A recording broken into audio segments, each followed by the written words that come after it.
Go on the record. We're back on the record in criminal cause D101CR 2023-25 with counsel and Mr. Apodaca present outside the hearing presence of the jury. What I want to do this morning is spend some time and go over the proposed instructions. I've received two packets. The original packet I received from the state yesterday, and then this morning I was handed a packet of proposed instructions from the defense. Before we start that breakdown, what I want to do is talk to and get some indication from defense counsel. Now that the state is rested and the directed verdict motions have been addressed, if you intend to call witnesses this morning. Your Honor, this time we don't plan on calling Mr. Apodaca, and the defense will be resting. There are no further witnesses. Okay, so I need to speak to Mr. Apodaca directly about that process. Go ahead and have a seat, counsel. Thank you. Mr. Apodaca, you have the right, sir, this is your trial.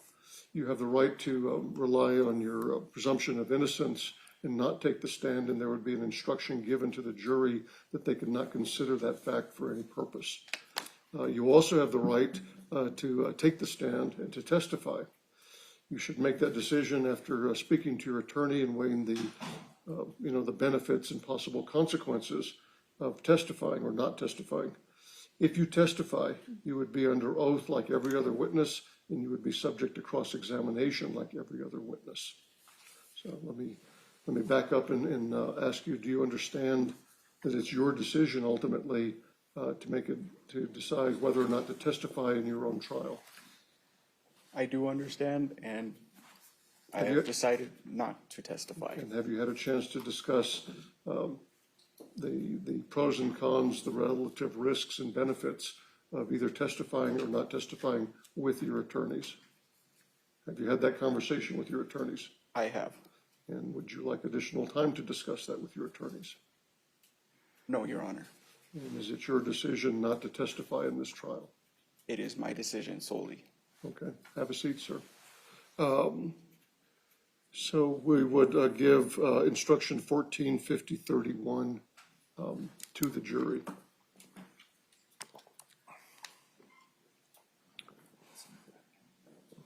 Is the defense offering any included offenses of either count number 1 or count number 2?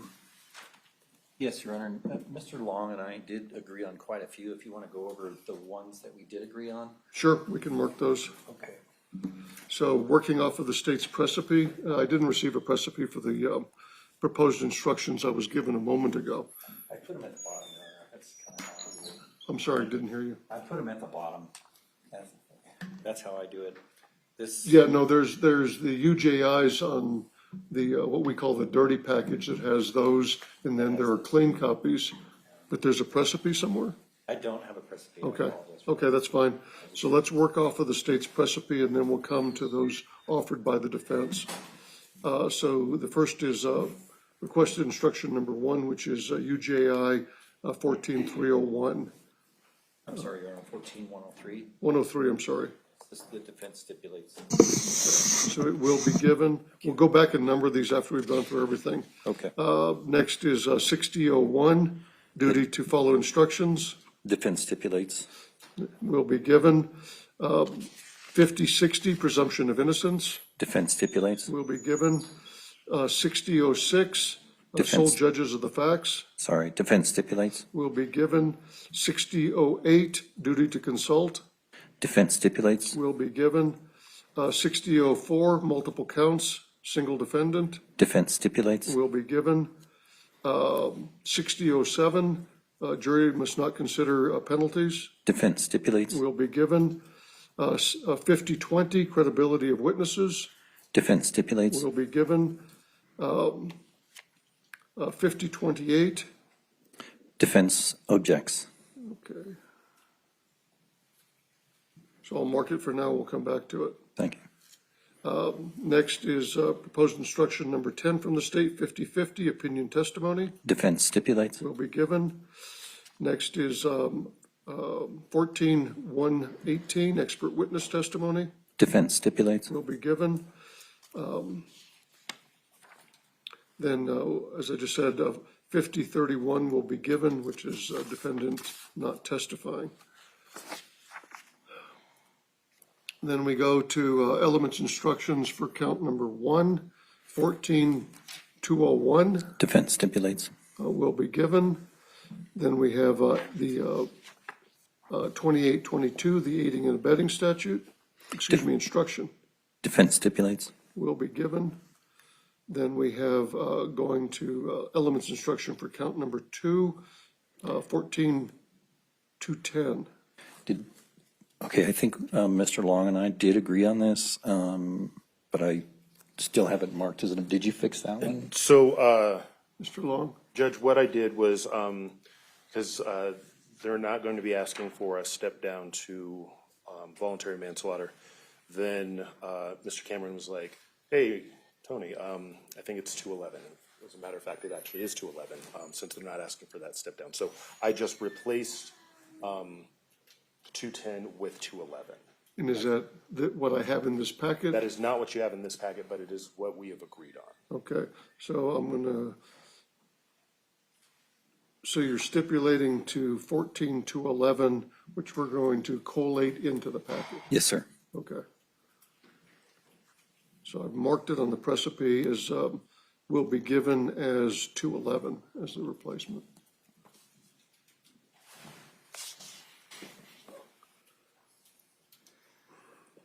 So then we go to, those are, the defense is not offering any other level of homicide as to count 1, is that correct? We are requesting a step down to count 2. Okay, I'm talking about count 1. Oh, Let's yeah. finish count 1. I mean, I'm sorry, requesting a step down to second-degree murder on count 1. Okay. The state's proposing the same. So we should have, since we're talking about count 1, we should have A and B, We do, Your Honor. which is 146002A and 6002B. So is there any objection to those being given as proffered? So 6002A, there's no objection. 6002B, the defense does has an objection, and we'll discuss that with our version of the step down on count 2. 6002B is the second half of count 1. Yes, sir. Okay, we'll come back to it. I've marked it here. Then we have elements instruction 142810, and that's being replaced with 142811. Is that correct? No, sir. We were requesting 14210 to be replaced with 14211. So 142810, we do stipulate. Okay.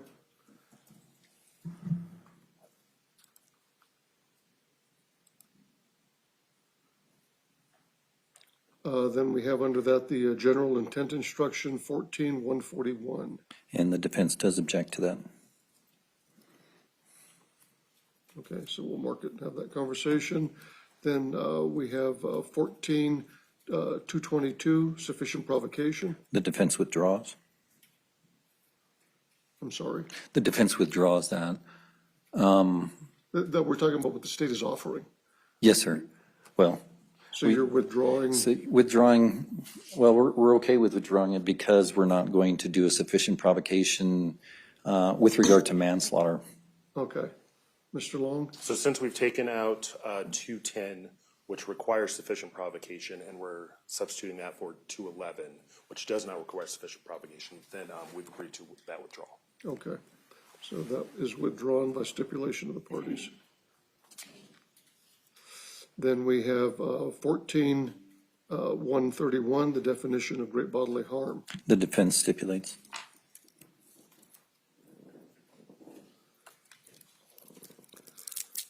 Then the general instructions, let's cover everything else and then we'll come back to the those offered, which are the objections to 141 and 6002B.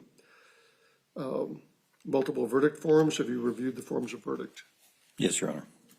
And have you submitted forms of verdict? Yes, Your Honor. In your packet, we have them up here?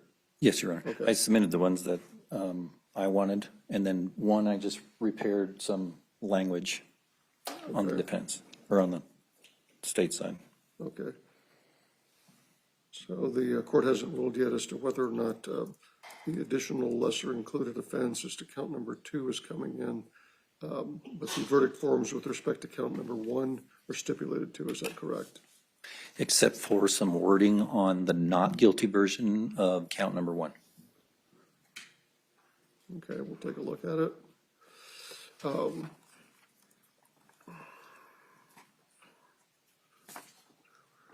So then we have 60-10 for both counts 1 and 2. Give me just a second on that one, Your Honor. Losing my train of thought. 211, 141.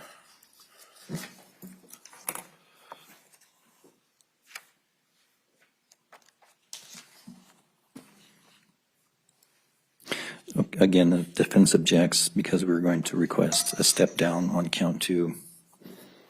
Okay. Actually, we would just be adding to it, wouldn't we? We'd be adding another 60-10. So we don't object to the one that's in the packet with regard to the step down on count 1. But with respect to count 2, you have an objection because you'd like additional language, is that? Yes, sir. We submitted our own 60-10 for count 2. Okay. Let's finish up and then we'll go back. 14-104, The defense stipulates. and that's a read only. That doesn't get numbered in the packet and go back to the jury, but it's read by the court before closings.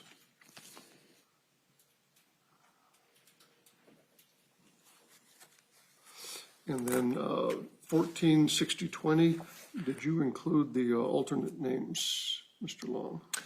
I have not included those names just because I'm hoping that everyone shows up today, Okay. but I figured I did leave 3 blanks at the request of Mr. Cameron. Okay. Anything else with respect to the 60-20? No, sir. We Okay. stipulate Okay, let's to go it. back through. But we do need to replace the one that's in your packet with the new one. When it comes in, yeah, I've dog-eared the top of it since it doesn't have names, and we'll pull it out and replace it. And we'll go through a number of these, all of these, and court hears suggestions if the parties have preferences, and we'll talk about it, other than the order that they were submitted by the state. We'll have that conversation in a moment. The next thing we're gonna do is we're gonna go to the offered instructions by the defense, and I'll hear argument on those. So the first one would be related to state's requested instruction number 9. The defense is offering 14-50-28. Go ahead, counsel, your argument for the inclusion of that instruction. So, Your Honor, what we're doing is we're changing some of the language on that to leave out the sex crimes language that the state wants in and include the domestic violence. And the reason for that is the sex crime stuff just came up recently. I don't know if it was litigated because I wasn't part of the team at the time prior to the trial. And it came out during the trial. It was very brief, and I don't think it should be admitted into this instruction as evidence of a prior bad act under 404B. I know it came in through the trial, but that's my argument. I know that domestic violence was litigated prior to the trial. Mr. Long? And Your Honor, the court has ruled on the 404B, the 404B motions, and this was actually part of that ruling, and so that is why the state included it in its proposed instruction. Let me take a look at the language.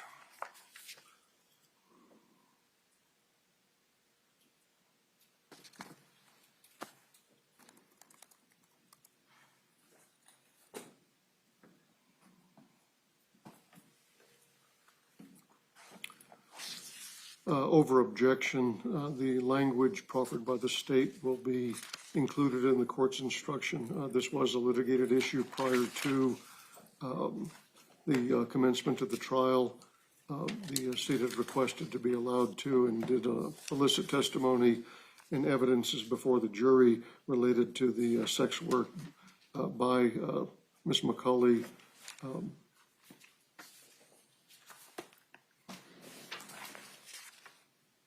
Thank you, Your Honor, and I apologize for not being aware of the litigation. I didn't want to bother Mr. Nair last night, so I just threw it in there just in case. So defense requested modification of 145028 is denied.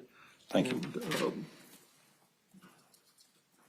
And the state's proffered version will be given. Let's go to,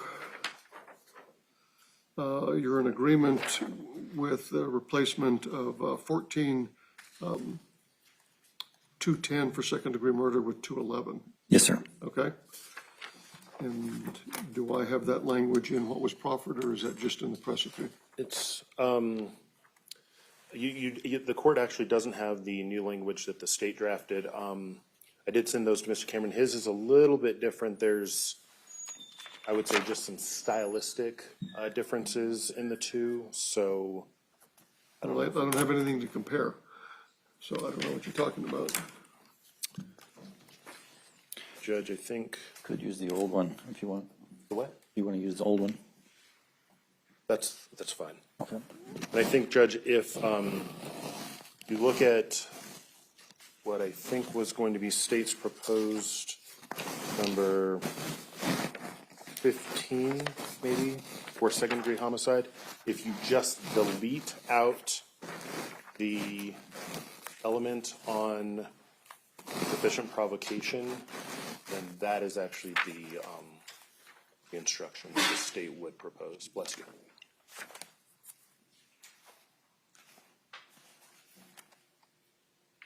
Okay, so that would remove element number 3 and renumber, is that correct? Let me see what the defense has offered for that.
The only stylistic difference I see in the elements is the word "and" after the semicolon.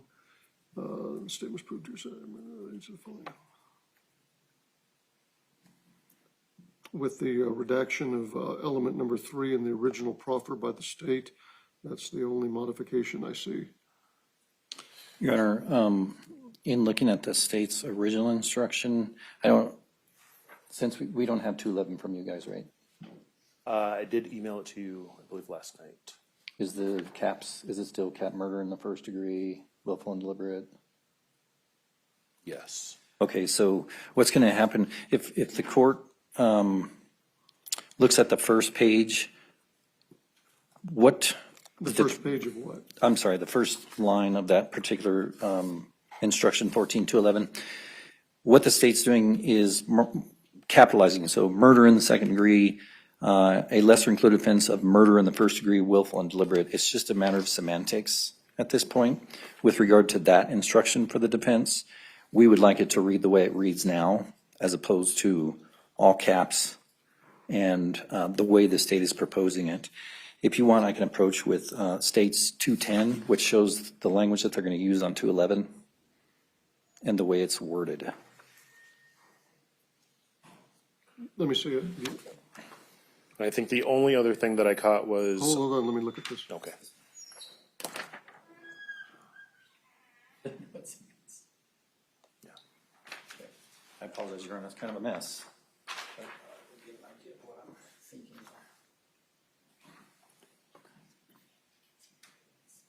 So what you submitted to me was lowercase, Yes. what the state submitted was uppercase for murder and then second degree. What's in instruction for first degree murder? It's going to be uppercase. What's that? It'll be uppercase. They should both be uppercase. That's, So if we're using uppercase for first degree murder, we'd use uppercase for second degree murder as well. okay. Okay. Okay? Do you need this back, counsel? Sure. That might be your only copy. Okay. Other than the redaction then of element number 3, is there any other objection? We've already discussed the case form will both murder in the first degree and murder in the second degree. And while we're having the conversation, it'll remain the same for the count number 2. Whatever the description of the alleged offense is will be in uppercase. And we haven't had the conversation about the offer for the lesser included of second degree. So no further objection to 211. Okay. So it will be given with the modification, the redaction of element number 3, and then the renumbering of element number 4. And along the same lines, we may want to do 14-141 next. It's just semantics once again.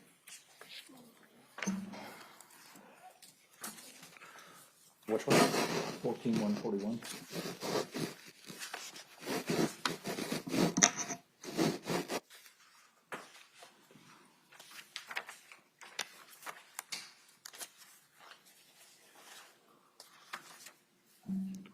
And I can approach with the state's original. Yeah, I've got it. Give me a second. Okay.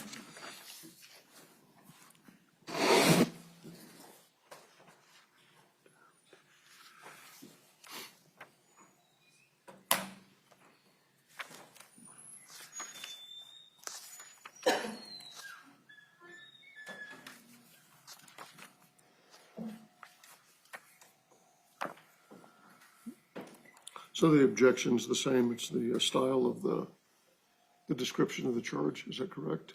Yes, but this also does include conspiracy to commit second degree murder, or does it? No, it doesn't. So yes, oh yeah, we do need to discuss conspiracy to commit second degree murder because this is general and criminal intent with a step down to conspiracy to commit second degree murder. Okay. Let's hear the argument Okay. on the conspiracy to commit second degree murder. So in the case law that I'm looking at, that was handed to me by the state. So I was relying on State v. Trujillo in order to make this argument. What I see in the case law in the state of New Mexico is basically that if there's a specific intent crime charged, then you basically can't do a conspiracy charge with regard to that particular claim, or with regard to that particular charge that's being originally charged. I don't know if I said that right. So, for example, Say that again. yeah. So This is under Trujillo. Go ahead. yes, with regard to conspiracy to commit a crime, if the underlying crime has a specific intent charge, then there's no need for conspiracy charges, the way I understand it, because people cannot conspire to commit a specific intent crime. Reverse that. If there's a charge that doesn't have a specific intent crime or element, just a general intent, then people cannot conspire to commit acts that are just done in the immediate moment. That is what Vargas stands for. Trujillo touches on that same concept, and most of the case law in the state of Mexico does touch on that same concept, but what we're arguing as the defense is if this case goes to the jury number 1 with a step down to second degree, it could be confusing to not have a conspiracy to commit second degree murder. So that's our first argument, that it could be confusing to the jury. Second is I can think of situations in my head where two people may be walking through a park and run into a third person, an aggravated battery breaks out, and then the two people just decide to kill the third person. That requires both of them to have the intent to kill. It doesn't form right there, but they both have it.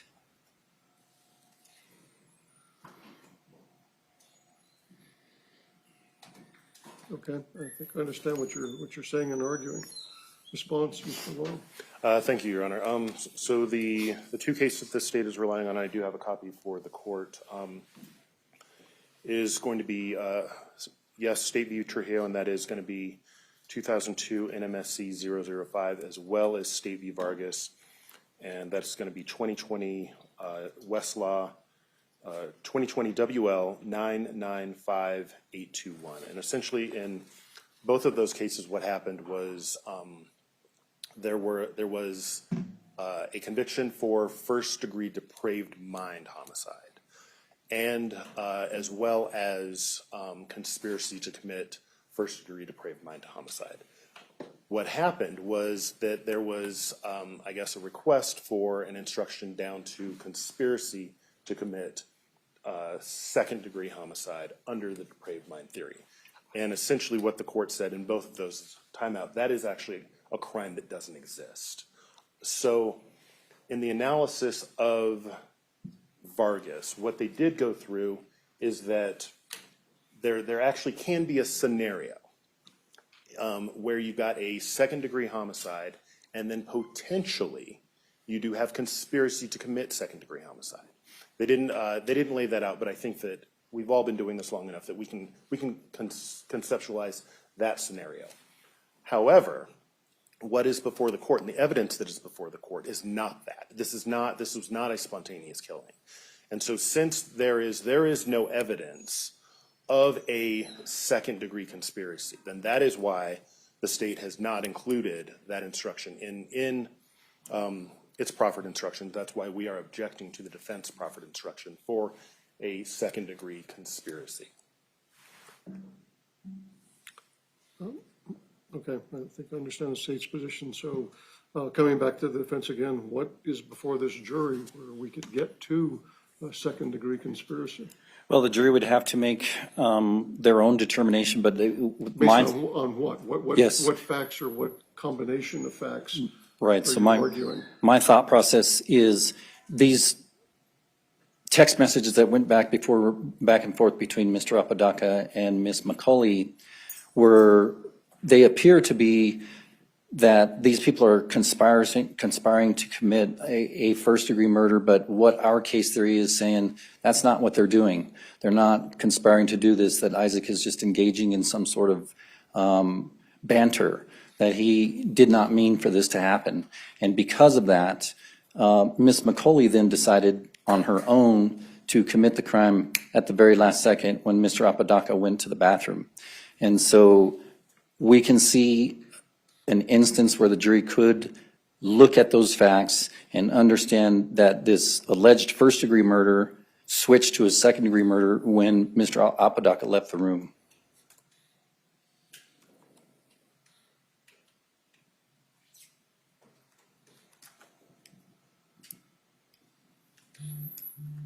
What intervening event or fact, other than him leaving the room, does the jury have to come to that conclusion?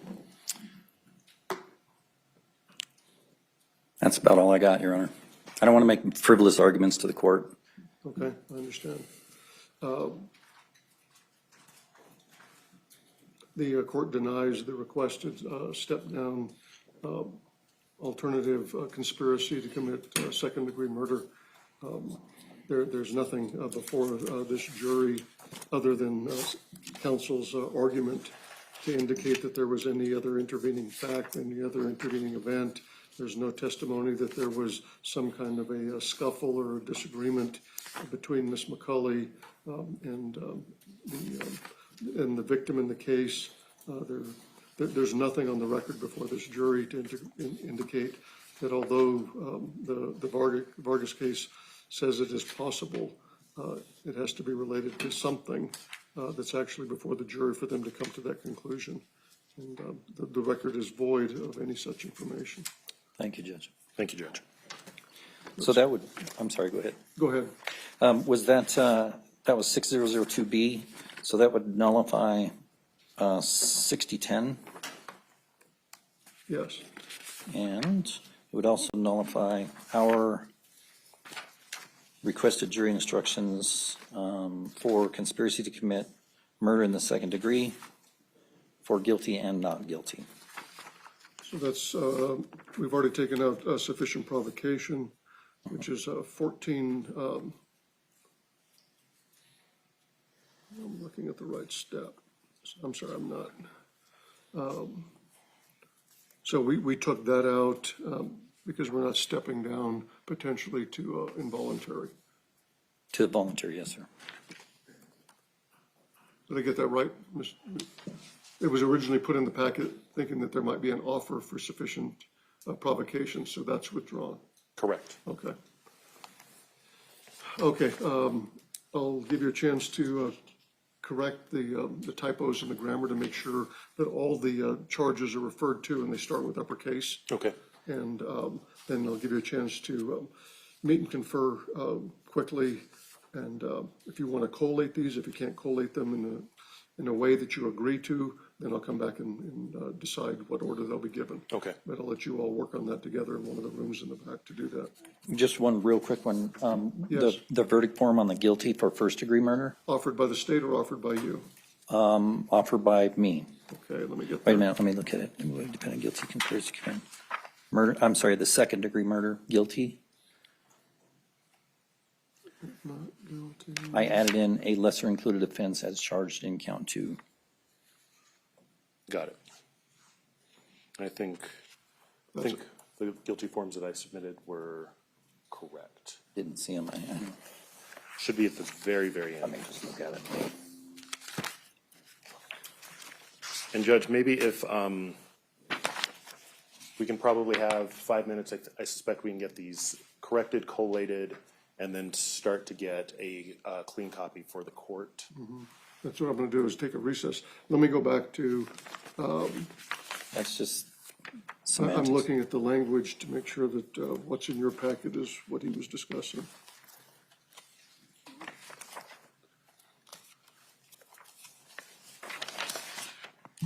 I think they both read the same.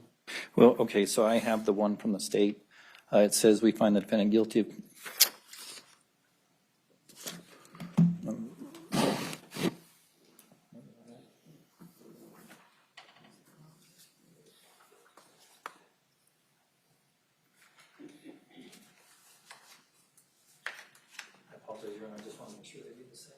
I was up late. They may read the same for all I know at this point. I've got them both Judge, open. I've actually got them both. I can just, They read the same. I'm looking at them. Oh, yes, you have. So I just changed as charged. and so Unless, I just changed a few of the words. They're what the state had is, as a lesser included charge of count 1, what defense has suggested is a lesser included offense as charged in count 1. count 1.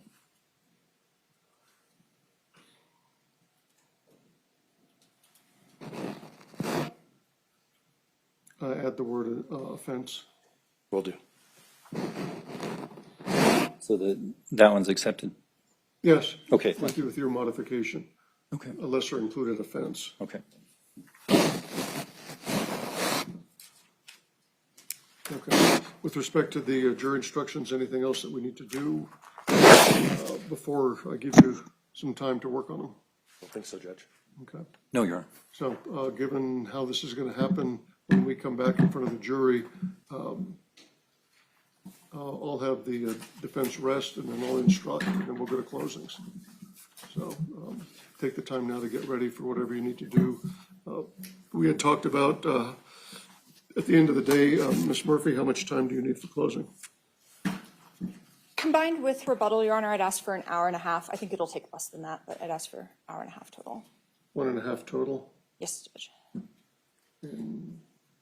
For the defense counsel, what do you need? Judge, looking at about 40 minutes to an hour. Okay. I keep time, so do you want a heads up? At what point in your, At closing, during my closing, if I'm bumping up against the 1 hour, I would like, Your Honor would tell me. And then a 5-minute warning during rebuttal if I've used the mini okay, balance. so I'll give you notice at 55 minutes. And counsel, you said 40 minutes to an hour. I'll give you the same notice at 55 minutes if you're there. You give me a 10-minute notice, Judge, at 50. Sure. So,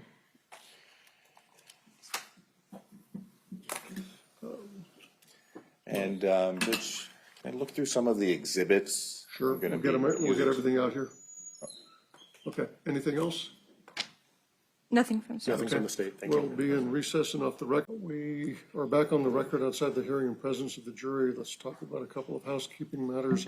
The first one, I received a message from my administrative assistant that the corporal in charge of security on the first floor was approached by someone identifying themselves as an assistant for the defense, wanting to bring a couple of wooden swords in the building. Good, yeah. Your Honor, we were gonna use it as a demonstrative, Judge, for the closing statement.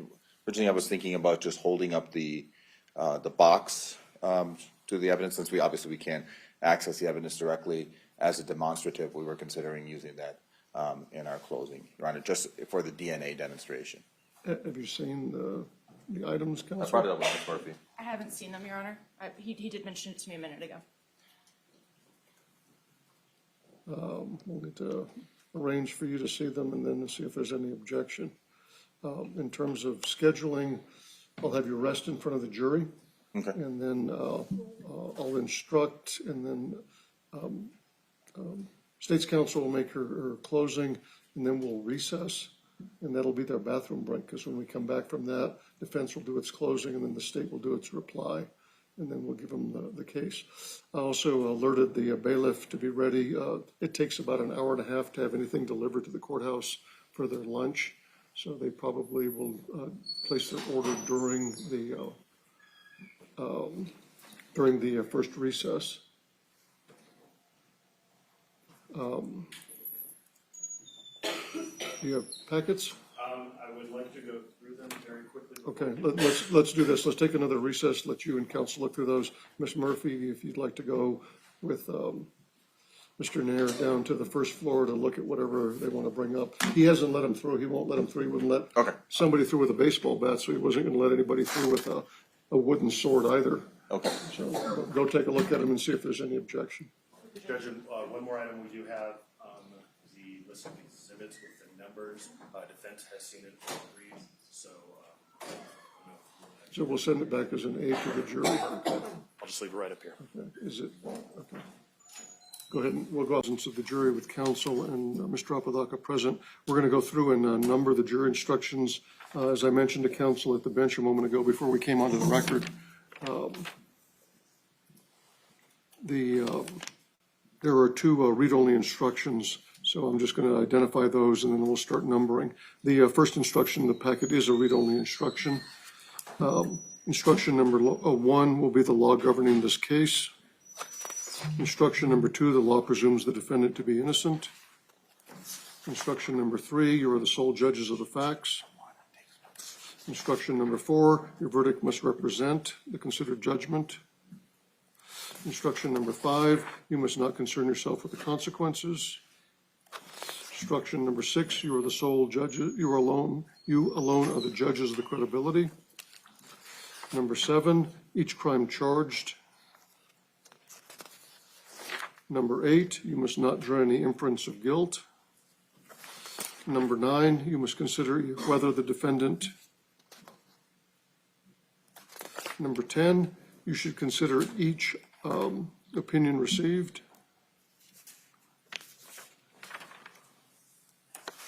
Number 11, an expert witness. Number 12, as the first element's instruction for count number 1.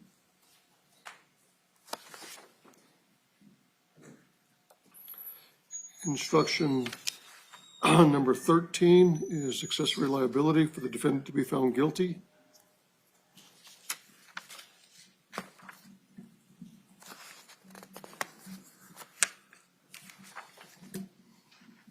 Instruction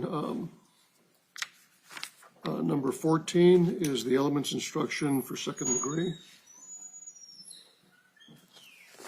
Instruction number 15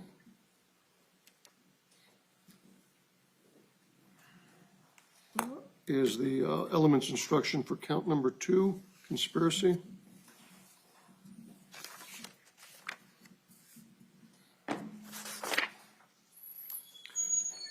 Instruction number 16 is, in addition to the other elements, the intent instruction.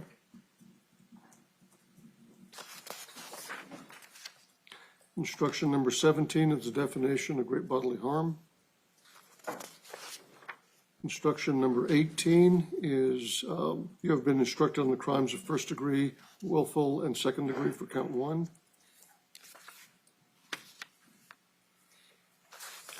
Instruction number 19 to aid you in your deliberations. Instruction number 20 is in this case as to the charge of murder in the first degree.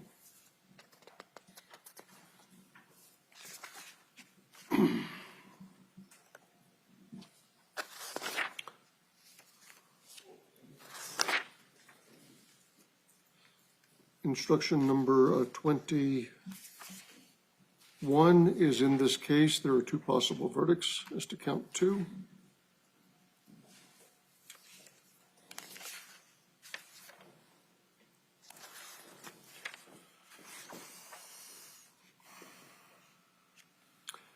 Then we have a read-only instruction, which is now the lawyers will argue.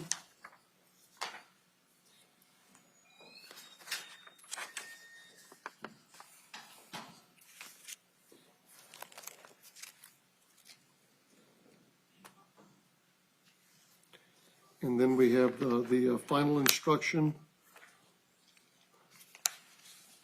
which will be number 22, and you're getting me a copy with the alternates' names in there. And Judge, we can actually have one, we can have one printed. It's going to take a few minutes though. That's fine, because we're not going to get to that instruction until after closings are done. We even have a break between now and then. And then I have verdict forms. As to count number 1, I have guilty and not guilty, first degree. Then I have guilty and not guilty as to second degree. Then I have guilty and not guilty as to the conspiracy charge, which is count 2. And there are no special questions for the jury. Is there anything else before we have the jury come in? Let's talk about the other issue. Is there anything else about instructions? Nothing from the state. Okay. And the court had counsel go down and look at the demonstrative exhibit. Is there any objection?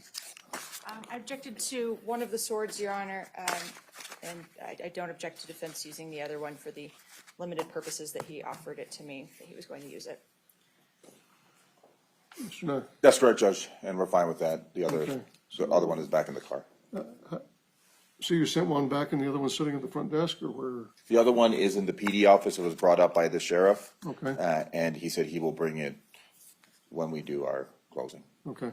So scheduling wise, Corporal, the state's going to close first. We're going to take a break, and then the defense will close after that. So during the break, you can make sure that counsel has that available. Okay. Okay? And do you want me to have it here in front? It's not an exhibit. You can put it up here. Actually, why don't you give it to a defense counsel, and whenever you intend to use that as part of your presentation, you can retrieve it from counsel table. Your Honor, I think, My preference was that it not be located over on the side of the courtroom, Your Honor. I don't think we have an or if it extra is, table up here in front of me. I don't want it sitting on the counter for all of the closing. I have one of the deputies here with it. That's it. That's too much show. It should be available to defense counsel. You can just stand it inside this little counter in front of me during the break. thank you, Judge. Anything else before we call in the jury? Nothing from the state, Judge. Nothing for defense. All right, let's bring in our jury. Yes, thank you.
You may be seated in the courtroom, ladies and gentlemen.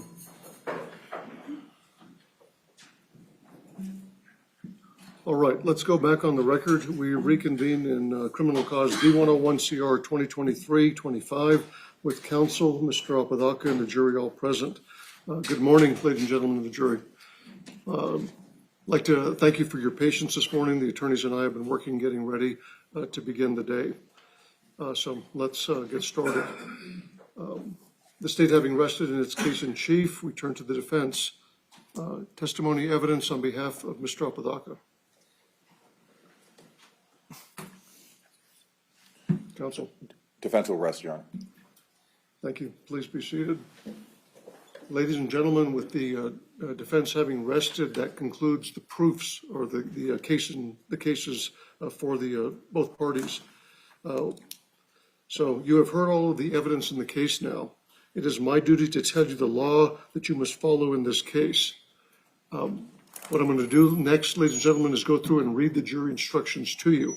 Before I begin, let you know that you're going to have a written copy of all of the instructions, but we read the instructions to you at this point in time because the attorneys often like to argue as part of their closing statements to you the relationship between the evidence that you have heard and the law that governs the case. So,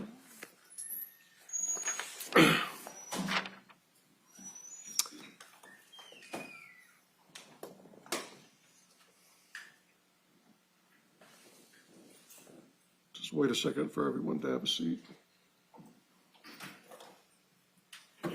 Let's begin. Instruction number 1. The law governing this case is contained in the instructions that I am about to give to you. It is your duty to follow the laws contained in these instructions. You must consider these instructions as a whole. You must not pick out one instruction or parts of an instruction and disregard the others. A copy of these instructions will be given to you when you begin your deliberations. Instruction number 2. The law presumes the defendant to be innocent unless and until you are satisfied beyond a reasonable doubt of guilt. The burden is always on the state to prove guilt beyond a reasonable doubt. It is not required that the state prove guilt beyond all possible doubt. The test is one of reasonable doubt. A reasonable doubt is a doubt based on reason and common sense, the kind of doubt that would make a reasonable person hesitate to act in the graver and more important affairs of life. Number 3. You alone are the sole judges of the facts in this case. It is your duty to determine the facts from the evidence produced here in court. Your verdict should not be based on speculation, guess, or conjecture. Neither sympathy nor prejudice should influence your verdict. You are to apply the law as stated in these instructions to the facts as you find them, and in this way decide the case. Instruction number 4. Your verdict must represent the considered judgment of each juror. In order to return a verdict, it is necessary that each juror agrees. Your verdict must be unanimous. It is your duty to consult with one another and to try and reach an agreement. However, you are not required to give up your individual judgment. Each of you must decide the case for yourself, but you must do so only after an impartial consideration of the evidence with your fellow jurors. In the course of your deliberations, do not hesitate to re-examine your own view and to change your opinion if you are convinced it is erroneous. But do not surrender your honest conviction as to the weight or effect of evidence solely because of the opinion of your fellow jurors or for the purpose of reaching a verdict. You are judges of the facts. Your sole interest is to ascertain the truth from the evidence in the case. Instruction number 5. You must not concern yourself with the consequences of your verdict. Instruction number 6. Excuse me. You alone are the judges of the credibility of the witnesses and the weight to be given to the testimony of each of them. In determining the credit to be given to any witness, you should take into account his or her truthfulness or untruthfulness, his or her ability and opportunity to observe, his or her memory, his or her manner while testifying, any interest or bias he or she may have, and the reasonableness of his or her testimony considered in the light of all the evidence in the case. Instruction number 7, each crime charged in the indictment should be considered separately. Instruction number 8, you must not draw any inference of guilt from the fact that the defendant did not testify in this case, nor should this fact be discussed by you or enter into your deliberations in any way. Instruction number 9.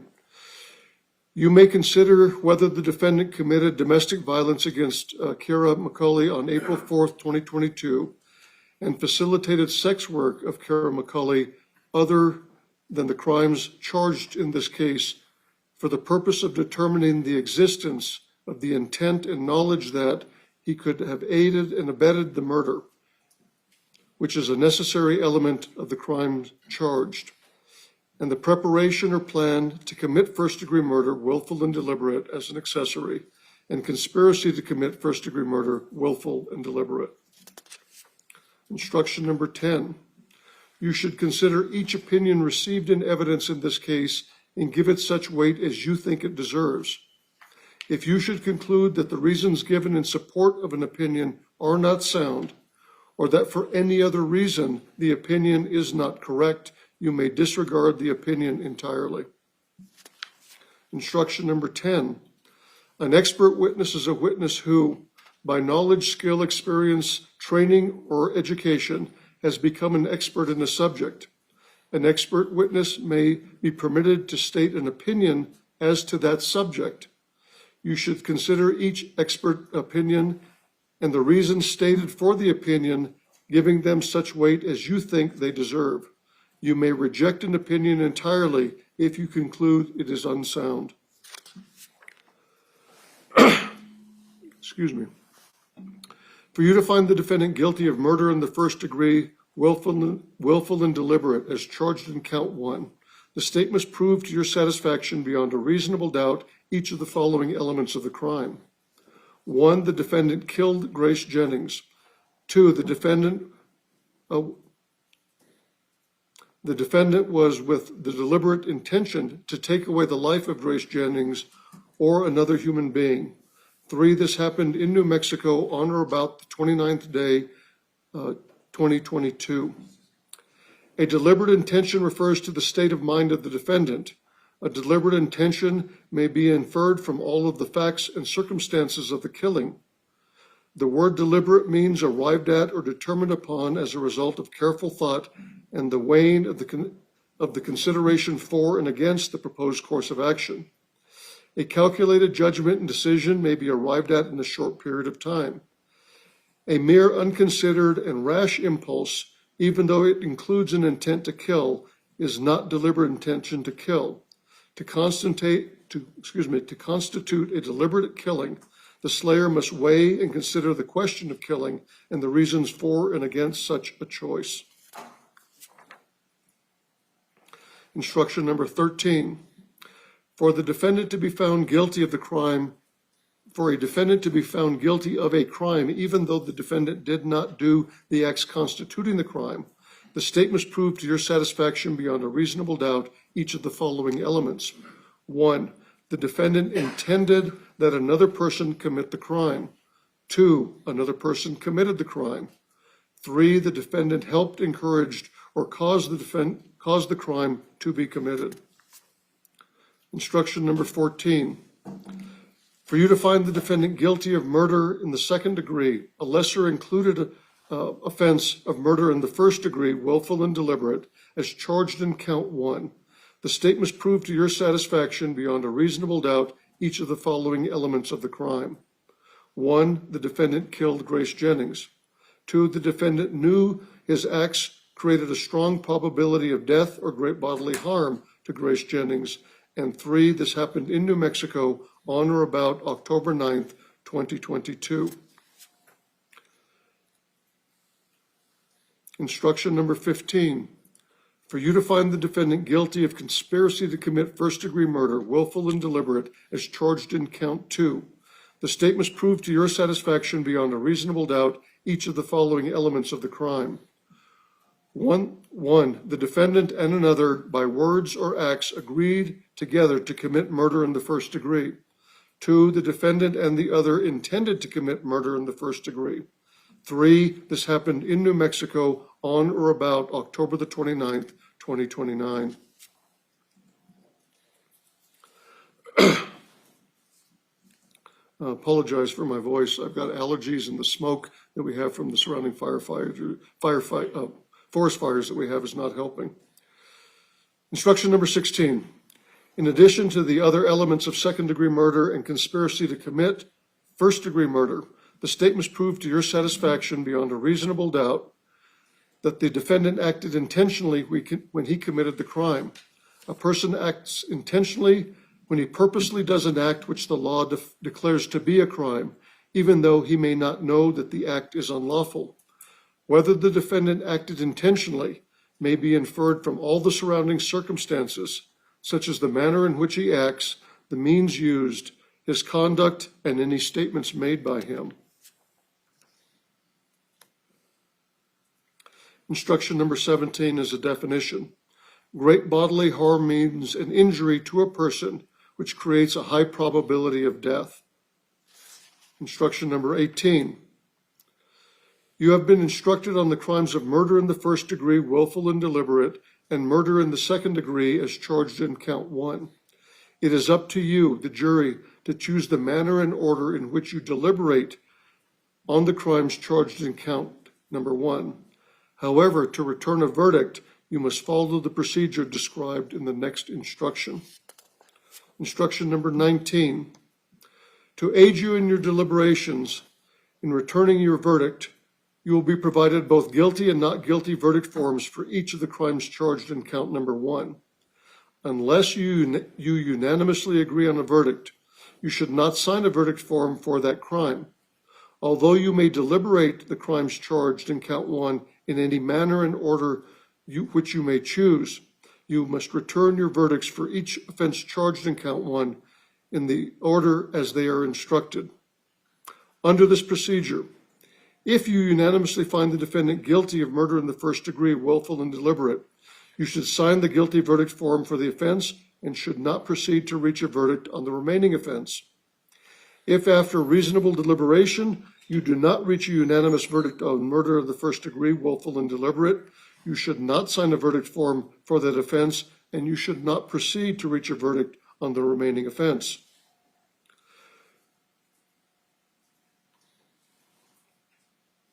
You should only return a verdict on murder in the second degree if you unanimously find the defendant not guilty of murder in the first degree, murder and deliberate. If you unanimously find the defendant not guilty of murder in the first degree, willful and deliberate, you must sign the not guilty verdict form for murder in the first degree, willful and deliberate, before returning a verdict on any other crime charged in count 1. If you unanimously find the defendant guilty of murder in the second degree, you should sign the guilty verdict for that offense. If you do not reach a unanimous verdict on murder in the second degree, you should not sign a verdict form for that offense. Instruction number 20. In this case, as to the charge of murder in the first degree, willful and deliberate, in count number 1, there are 4 possible verdicts as to the defendant, Isaac Apodaca. 1, guilty of murder in the first degree. 2, not guilty of murder in the first degree. 3, guilty of murder in the second degree. 4, not guilty of murder in the second degree. You must consider each of these crimes. You should be sure that you fully understand the elements of each crime before you deliberate further. You have the discretion to choose the manner and order in which you deliberate on these counts, but you must return a unanimous verdict of not guilty on murder of the first degree, willful and deliberate, before entering a verdict on murder in the second degree. You will first decide whether the defendant is guilty of the crime of murder in the first degree, willful and deliberate. Then that, if you decide that let me start that paragraph over. You will first decide whether the defendant is guilty of the crime of murder in the first degree, willful and deliberate. Then that is the only form of verdict which is to be signed as to the count. If you unanimously find the defendant not guilty of murder in the first degree, willful and deliberate, then you should sign only the not guilty form as to murder in the first degree, willful and deliberate. If after reasonable deliberation you do not reach unanimous verdict on murder in the first degree, willful and deliberate, you should not sign a verdict form for that crime, and you should not proceed to reach a verdict on the remaining crime. If you unanimously find the defendant not guilty of murder in the first degree, willful and deliberate, you will then go on to a consideration of the crime of murder in the second degree. If you unanimously find the defendant guilty of murder in the second degree, then that is the only form of verdict which should be signed. But if you unanimously find the defendant not guilty of the crime of murder in the second degree, then you should only sign the verdict form, only sign that verdict form. If after reasonable deliberation you do not reach a unanimous verdict on murder in the second degree, you should not sign the verdict form for that crime. You may not find the defendant guilty of more than one of the foregoing crimes. If you have reasonable doubt as to whether the defendant has committed any of the crimes, you must determine that the defendant is not guilty of that crime. If you find the defendant not guilty of all crimes in count 1, you must return a verdict of not guilty. Instruction number 21. In this case, there are 2 possible verdicts as to count number 2. 1, guilty, and 2, not guilty. Only one of the possible verdicts may be signed by you. If you have agreed upon one verdict, that form of verdict is the only form to be signed. The other form is to be left unsigned. Ladies and gentlemen, now the lawyers will argue the case to you. What is said in argument is not evidence. It is the opportunity of the lawyers to discuss the evidence and the law as I have instructed you. Under our rules, the state has the right to argue first. The defense may then argue, and then the state may reply. Who will close for the state? I will, Your Honor. You may get set up, Ms. Murphy, and then you may proceed.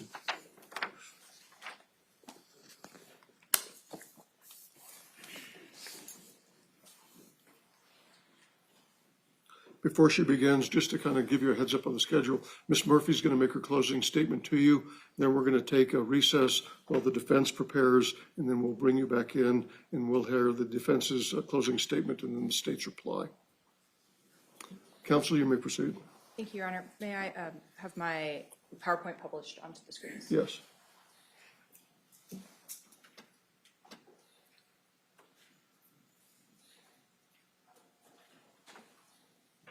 Are the monitors up in the jury box? Okay. Go ahead, counsel. Good morning. Let me begin by thanking you again. This has been a long several days. You've seen a lot of evidence. I think there's 91 exhibits, some of them with many, many photos on those discs. You've reviewed hundreds of pages of records, and you've been very attentive throughout, and we thank you for your time and attention in this case. Let's talk about what this case is about and what the state has done to prove its burden beyond a reasonable doubt. This case is about caused, helped, encouraged. Kiara McCulley killed Grace Jennings around 1:30 in the afternoon on October 29th, 2022. After Isaac handed her the sword, it was Kiara that slashed and stabbed Grace on the bed in that garage until Grace was dead. Kiara is the principal in this case, the principal actor, but her accomplice, the partner that she was dependent on, was the long-standing architect of this murder. We know Kiara killed Grace Jennings. 1, because she told us. We know that it was Kiara's DNA that could be recovered on the sword handle, and that the minor profile, the DNA that wasn't Kiara's, was also present, but it was too insufficient for further testing or conclusions. We know that Kiara's latent prints or fingerprints were the only ones that could be matched, and others were not sufficient for comparison. And we have been very clear about this position throughout the trial. Kiara killed Grace Jennings. But it is not required in this case that Isaac Apodaca inflicted any injuries on Grace for him to be guilty of first-degree murder under an aided and abetted theory. Isaac Apodaca is not accused of being the one that wielded the sword. But as I said, he aided and abetted, or was the accomplice or the helper in this crime, and he therefore can be held to be guilty of first-degree murder. And you will have 2 charges in front of you with a step down as to count 1. You heard the judge talk about a second-degree murder option. Today this morning in this first portion of my discussion with you, I'm going to focus on the first-degree murder, as from the state's perspective, that is the appropriate charge for you to return a guilty verdict on.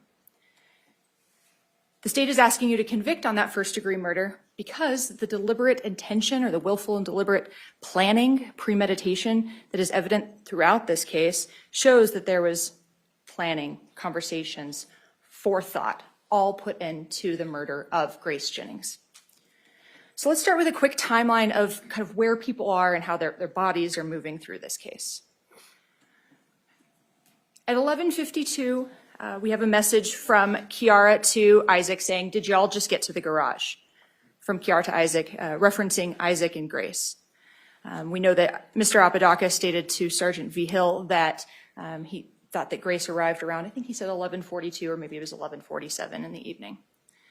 At 12:04, we have the response of "I'm here." And that was Kiara after she'd left the park where she was initially waiting to initially commit this murder or maybe take Grace into the tunnels to do it. And after the defendant changed his plan, as Kiara spoke about, she then returned back to the house. And you'll see the messages in between when you review the evidence, if you'd like, about the back and forth, about just come back here. But in terms of where Kiara was at 12:04 a.m., she had moved back to the location at 5941 Jaguar from the park. At 2 a.m., there's a message telling Isaac to go in the house for a bit, that Grace and Kiara talk for a while. We know that Kiara was really working through some mixed feelings on Grace, and in some ways felt bad for her, and in some ways was very much pulled into this homicidal delusion that Grace had somehow facilitated a gang rape of her years prior. At about 3 a.m., Isaac asks to come back in, so we know that he returns back into the garage. And then for the next several hours, as we know, they message back and forth about how they are going to kill Grace. The final message that we know is right before the murder is from Isaac Apodaca to Kiara on Facebook. And that's the one where he talks about she admitted it. And we know that it is the gang rape. This is kind of the final psychological blow that helps Kiara become enraged enough to finally push forward and kill Grace Jennings. At 1:34 p.m. on Isaac Apodaca's phone that we see in the Celebrate extraction from his actual physical device, the one that was taken off of him at AP Wireless, the one that Sergeant V. Hill reviewed with him, there's a search of how to dispose of a body. At 1:42 in the afternoon, just shortly after that, that's when Isaac first calls his mom for help. He'd called her earlier about asking for a ride as part of Operation Fake Kickout. But at this point, he calls his mom for help.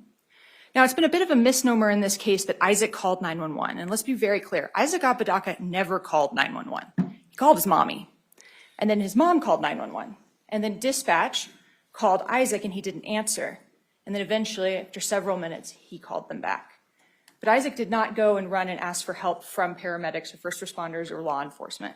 His mom did. His mom is the one that kicked off the law enforcement response. Now, you're going to have a series of jury instructions. You just heard the court read them to you.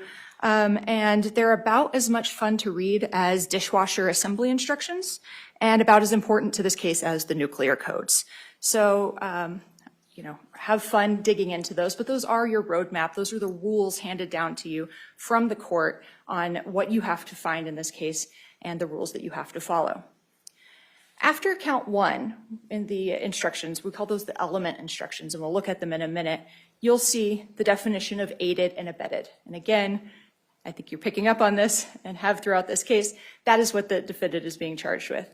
And that instruction states that the defendant may be found guilty of a crime even though he did not do the acts constituting the crime if the state proves to your satisfaction beyond a reasonable doubt, a doubt based upon reason and common sense, that each of the following elements. Let's look at the murder instruction. The aided and abetted. 1, the defendant intended that another person commit the crime. Well, that is plainly evident in this case. Do it, just swing and don't regret the aim. Hours and hours of texting or messaging, handing her the sword, bringing Grace over. Of course this was intentional and that was his goal all along. 2, another person committed the crime. Well, yep, that happened. Kiara McCulley killed Grace Jennings. And 3, the defendant helped, encouraged, or caused the crime to be committed. Caused, helped, encouraged, caused. So what crime are we talking about? What underlying offense do we have to prove happened? Well, we have to prove that there was a murder, that it was a first-degree murder. Murder in the first degree, this is called the elements instruction. You'll see the 1, 2, and 3. That the defendant killed Grace Jennings. Now, because of the aided and abetted instruction, this refers to the person who committed the actual crime, Kiara. But then the defendant, Mr. Apodaca, kind of stands in the shoes of Kiara under the aided and abetted theory. Kiara killed Grace Jennings. Yep. The killing was with the deliberate intention to take away the life of Grace Jennings or any other human being. We absolutely know that this was deliberate. This was intentional. This was a long, prolonged, planned event. And this happened in New Mexico on or about October 29th, 2022. I think this is probably the most undisputed element between myself and defense. We know it happened at 5941 Jaguar Drive on October 9th of 2022. We know that because of the police response, because of the autopsy, because of the messages, because of all of the evidence in this case. This happened here in the state of New Mexico on that date. Now, this deliberate intention, now this is what sets first-degree murder apart from second-degree murder. And this is what's so important that you understand that a first-degree murder was committed in this case. So a deliberate intention refers to the state of the mind of the defendant, Kiara, in this case, because she's the actual murderer. The deliberate intention may be inferred from all of the facts and circumstances around the killing. And the word deliberate means arrived at or determined upon as a result of careful thought, such as weighing out the pros and cons, maybe thinking about which weapons to use, weighing the consideration for and against the proposed course of action. Things like, how are we going to clean up the mess? Once this happens, it cannot be undone. These are all quotes from the messages and the exchanges between Mr. Apodaca and Kiara McCulley. And all of this information reflects that deliberate intention. This was not a rash, impulsive decision. This was a calculated judgment and a decision that can be arrived at in a short period of time, but in this case, wasn't. Why do we know that? We know that Kiara had homicidal fantasies fueled by the defendant, not for days, not for weeks, not for months, but for years. She had started believing this gang rape notion and started harboring hate in her heart for Grace for a very prolonged period. And one of the ways we know that is Kiana Aguilar. Kiana Aguilar stated that she was hanging out with Kiara 6 months to a year prior to the actual murder, and that Kiara talked about a plan for her and Isaac to lure Grace over and to kill her using a sharp-bladed instrument. So this was not some unconsidered rash impulse. This was an intent to kill, and it had been building and in the works for a very, very long time. It just so happened that the night that Grace needed somewhere to stay and reached out to someone that she thought was a friend or would be helpful is the final thing that made it all possible. And as I said, there has to be this weighing or this consideration of killing and the reasons for and against such a choice. Kiara acknowledged, I thought I had reasons. I felt I had reasons to kill Grace. And those reasons had been continually supplied and pushed and nudged by Isaac Apodaca. Count 2 is conspiracy to commit first-degree murder. The defendant and another, in this case Kiara, by words or acts agreed together to commit murder in the first degree. And the defendant and the other person intended to commit murder in the first degree, and again, this happened in New Mexico. Now, this part of the crime this crime is complete very, very early on in the evening. As they have formulated the plan, as they are continuing to work out the details, as they have brought Grace or had Grace procured, that conspiracy, that crime is complete very early on, and that's why it stands alone from the aided and abetted of the actual murder. The murder itself is not complete until Grace is dead. I think that's pretty common sense. So the conspiracy, count 2, is actually kind of first in time, and then the murder, which is a long aided and abetted process, caused, helped, or encouraged. You're going to hear me say that a painful number of times this morning, is from the beginning throughout until Grace is no longer with us. How do we know Grace died, and how do we know that Grace was murdered? We do have to prove that a murder occurred. Well, we talked to OMI, or Office of the Medical Investigator, Dr. Emily Helmrich.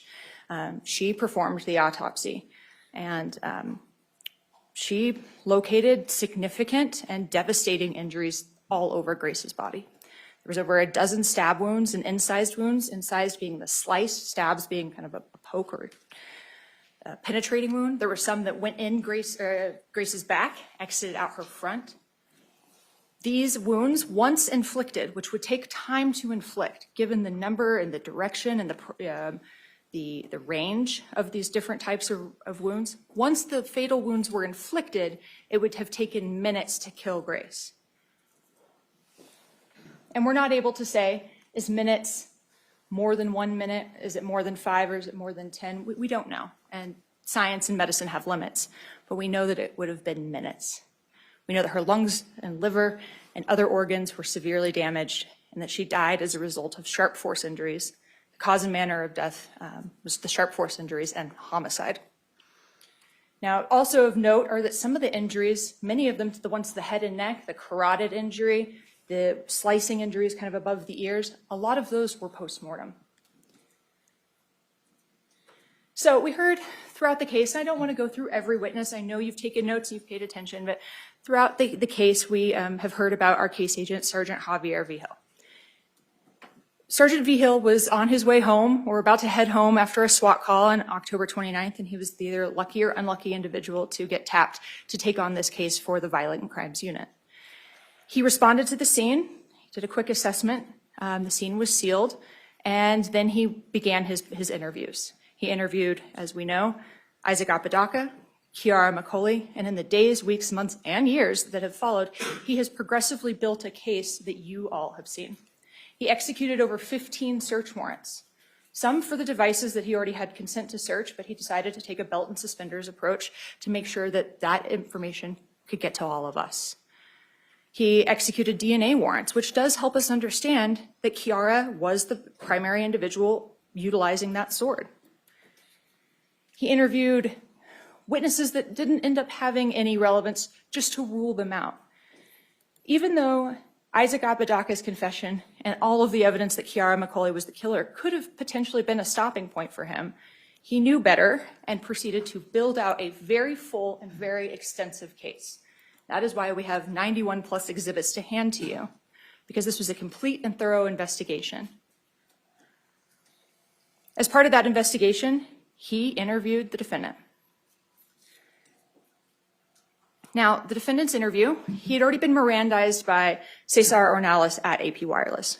But again, belt and suspenders, Sergeant Vigil Mirandized him, even though at that point, Isaac wasn't really a suspect. They thought that this could maybe just all be Kiara. They didn't have all the information because the investigation was developing. He read him his rights. He reviewed that form with him, as he does any other witness that is in a custodial interview, or an interview where he just is concerned that maybe it'll lead to a custodial interview, one where that they may not be able to leave by the end of the interview. And over about the 2.5-ish hours of the interview, right before, Isaac was given the opportunity to go get some water, bathroom breaks were allowed, the handcuffs were removed. Isaac initially gave a very lengthy version of events that placed the blame solely on Kiara, implied he had no idea that the murder was going to take place. He got teary. He breathed heavily. He seemed scared and nervous, which could just be that you're interviewing with the police, and sometimes the police are intimidating. But he really drew out a lot of details about how creepy and violent Kiara was being. Details that really don't play out in the rest of the evidence in this case. For example, he said that he had a butterfly knife drug across his face. No such butterfly knife was recovered. In fact, Kiara talked about that butterfly knife and said, oh no, I had lost that before that night. After his lengthy version of events that fully distance himself from the crime, that fully play into this notion that he had no idea that it was going to happen, he's just a boyfriend in this house trying to navigate a complex dynamic between these two ladies, and poor him, he's so traumatized. He ultimately agrees to go through his phone. And that decision was his to make. And whether that ultimately ended up being unwise is probably pretty evident. Maybe he just thought that they were only going to look at the messages between him and Grace. We don't know, and we can't speculate why he agreed. But he did. He gave a consent to search the phone. And we see as Sergeant Vigil sits down with him with the phone in hand as he kind of scrolls through it, and they begin talking about the messages. The messages between Kiara and Isaac, or the null void, and the Froggy McCulley account, he starts reviewing them kind of about 2/3 of the way through. It appears that he starts reviewing more after the series of little dog emojis that Kiara sent about 50 pages with. But somewhere in that range, Isaac Apodaca says, everything after this isn't me. She says, okay. They go back to the beginning. Well, at the very beginning are messages that immediately began to trouble, and I think weird out, it may be the term that Sergeant Vigil uses, things that implicate Isaac very, very early on. From the early text about bringing Grace to the park versus the apartment, to the final messages of, she admitted it to me. He reviewed them with him. He gave him the opportunity to explain them. He went back through from that midpoint where he started at the beginning, and then ran back through. And then eventually, he confronted him with the inconsistencies that he was seeing. The defendant lied a lot in his interview. He lied about the reason for bringing Grace over, that he thought he could keep her safe. We know that the murder plot had long been in development and shifted on and off in terms of how throughout the evening. Because Kiara was already at the park when Grace was brought over. She was already dressed like a monster dude. She already had her sword with her. This plot had long been in place, and the defendant tried to lie and say that it was just to keep a friend safe. He said the conversations about cleaning up a mess were related to someone pooping in the bed that they were all laying in, and that if crime scene technicians looked through all the bedding, they would see human feces. Those messages are plainly about cleaning up the murder, hydrogen peroxide and cold water washes to get blood and other evidence out. 2, I asked the crime scene technician about every piece of bedding that was in that garage, and none of it, thankfully, had human feces on it. You do have that evidence here if it is bloody and you would need to use your gloves and follow procedures to open it up. But if you want to inspect those items yourself, ladies and gentlemen, they've all been admitted as evidence for you. There's no poop in the bed. Isaac said that he didn't want anything to happen to Grace. But then he ultimately admitted that he did. It took a while for him to get there, but it was not the result of any coercion or threats or intimidation. It was just after being confronted with his lies over and over and over, and the nonsense that he was using to try and explain the text messages that he was clearly putting in a different context, not based in the reality of this case. He makes an admission.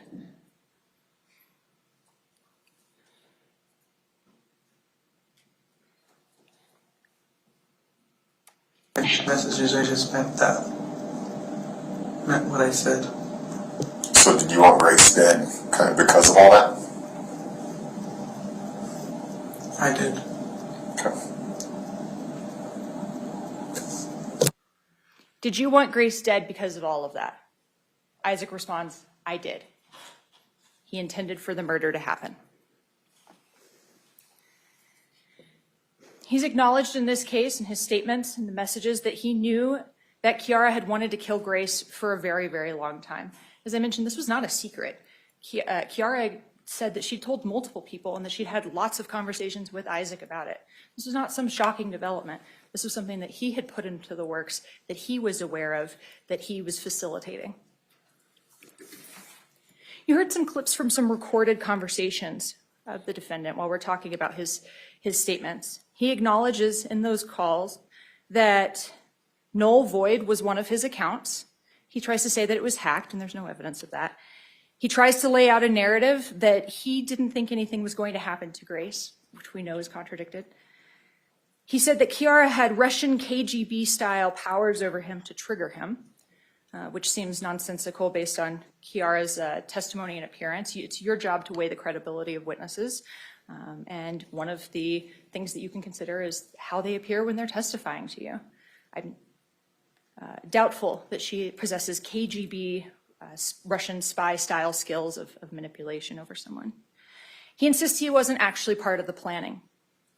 So this change in narrative from what he admits to in this police interview is reflective. And what does that reflect? It reflects that he's trying to shift the narrative and how that shows how manipulative Isaac Apodaca attempts to be.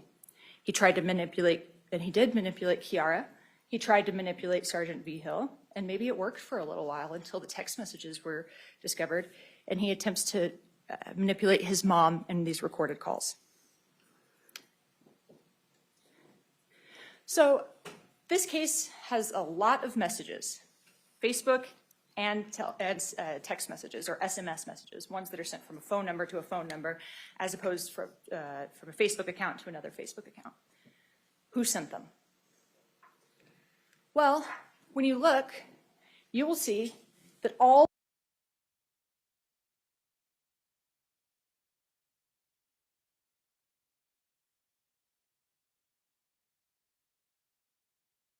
Isaac's phone. We know that because we see Sergeant Vigil scrolling through the conversation as it's housed on Isaac's actual physical device. We know from the Celebrate extraction that Facebook Messenger was being used during that entire time frame on Isaac Apodaca's phone to send Facebook messages, the ones that Sergeant Vigil had received. So we know that there wasn't some other device that had hacked into that account. It was his phone accessing that account throughout that entire conversation. We know from the Facebook search warrant of the records as they're housed at Meta in California or wherever their servers are, that those are the conversations with identifying features that show that it was Isaac Apodaca communicating with Kiara McCulley, including that the null void account was discovered as it was linked or attached to Isaac Apodaca's other account, which was labeled Isaac Apodaca, as Sergeant Vigil stated.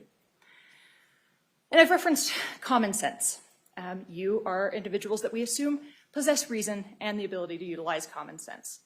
It would be nonsensical to believe that Kiara McCulley spent 14 hours in possession of Isaac Apodaca's phone or accessing his accounts and his phone and was sitting there texting herself back and forth about a murder plot over the period of 15 hours with some of those messages seconds or milliseconds apart. That's nonsense. Common sense dictates that there are two individuals having those conversations, and that those two individuals are Kiara McCulley and Isaac Apodaca. And then, of course, we have Isaac's own admissions. He admitted ultimately to Sergeant Vigil that he, in fact, was the sender.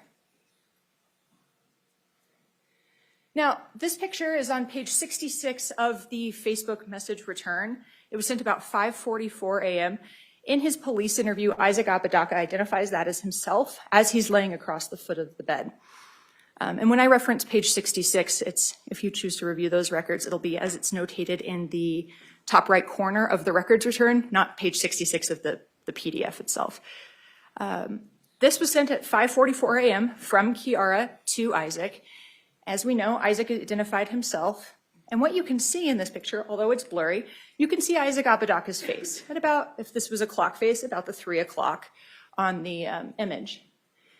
And what's interesting about this is that you can see there's a light coming up from below and lighting kind of the underside of his left cheek. And why is there a light there, ladies and gentlemen? Because he possessed his own cell phone during this time frame. This is one other piece of cross-corroboration that these individuals are the ones who are plotting and planning, that Isaac Apodaca is actively participating, he's encouraging, he's causing, he's helping. Let's talk about Kiara McCulley. I believe I told you in my opening statement that Kiara would come across as strange, as potentially kind of a broken or troubled person, and maybe as someone who would do anything for love. We know that she was 19 years old at the time of the murder. We know that they were residing in the garage because Isaac wanted her away from her mom. We know that she believed Isaac for a whole slew of reasons, including a belief that he could potentially be the Archangel Gabriel or a voice box for the Archangel Gabriel, because he knew things about her that nobody else knew. Her deepest, darkest secrets, she believed he knew. We know that his nickname for her was Puggle or Puggy. You see that throughout the messages, and that she called him Otter. Kiara came pursuant to her plea agreement, and she testified before you. As I said, the credibility of every single witness is for you to decide. And I would assert that Kiara, for all of her flaws, for all of her difficult to understand personality traits, was credible. Now, she took a plea.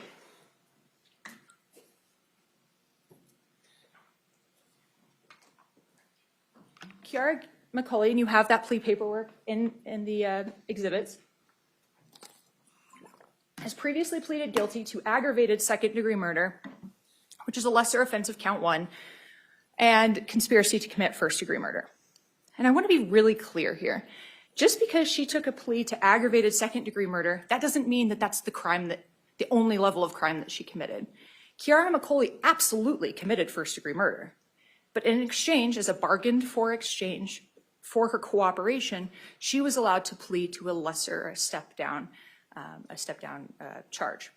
So that does not necessarily mean that she only committed aggravated second-degree murder. She didn't. She acknowledged that she committed willful and deliberate first-degree murder by talking about her reasons to do so, the planning, and all of the steps she took.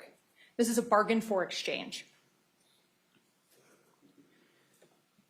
She also, as I said, pleaded to the conspiracy to commit first-degree murder due to the words and acts that she and Isaac engaged in to plot things.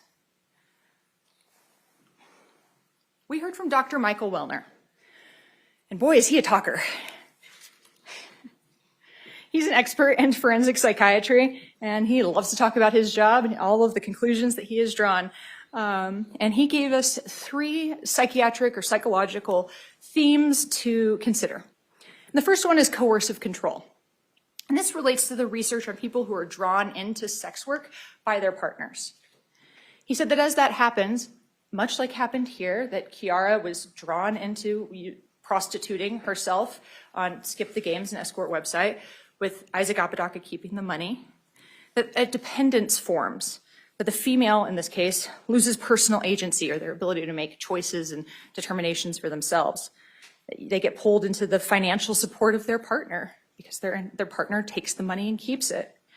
It leads to dominance, a theme throughout this case. It leads to secrecy, like we see in Kiara keeping the ongoing sex work a secret from Lanny after Lanny told both her and Isaac that the sex work had to stop. And the lead up to this coercive control dynamic is that it leads to further traumatic events. And as this goes on, the benefit throughout all of this, there's evident throughout this case, is there's a benefit to the dominant person.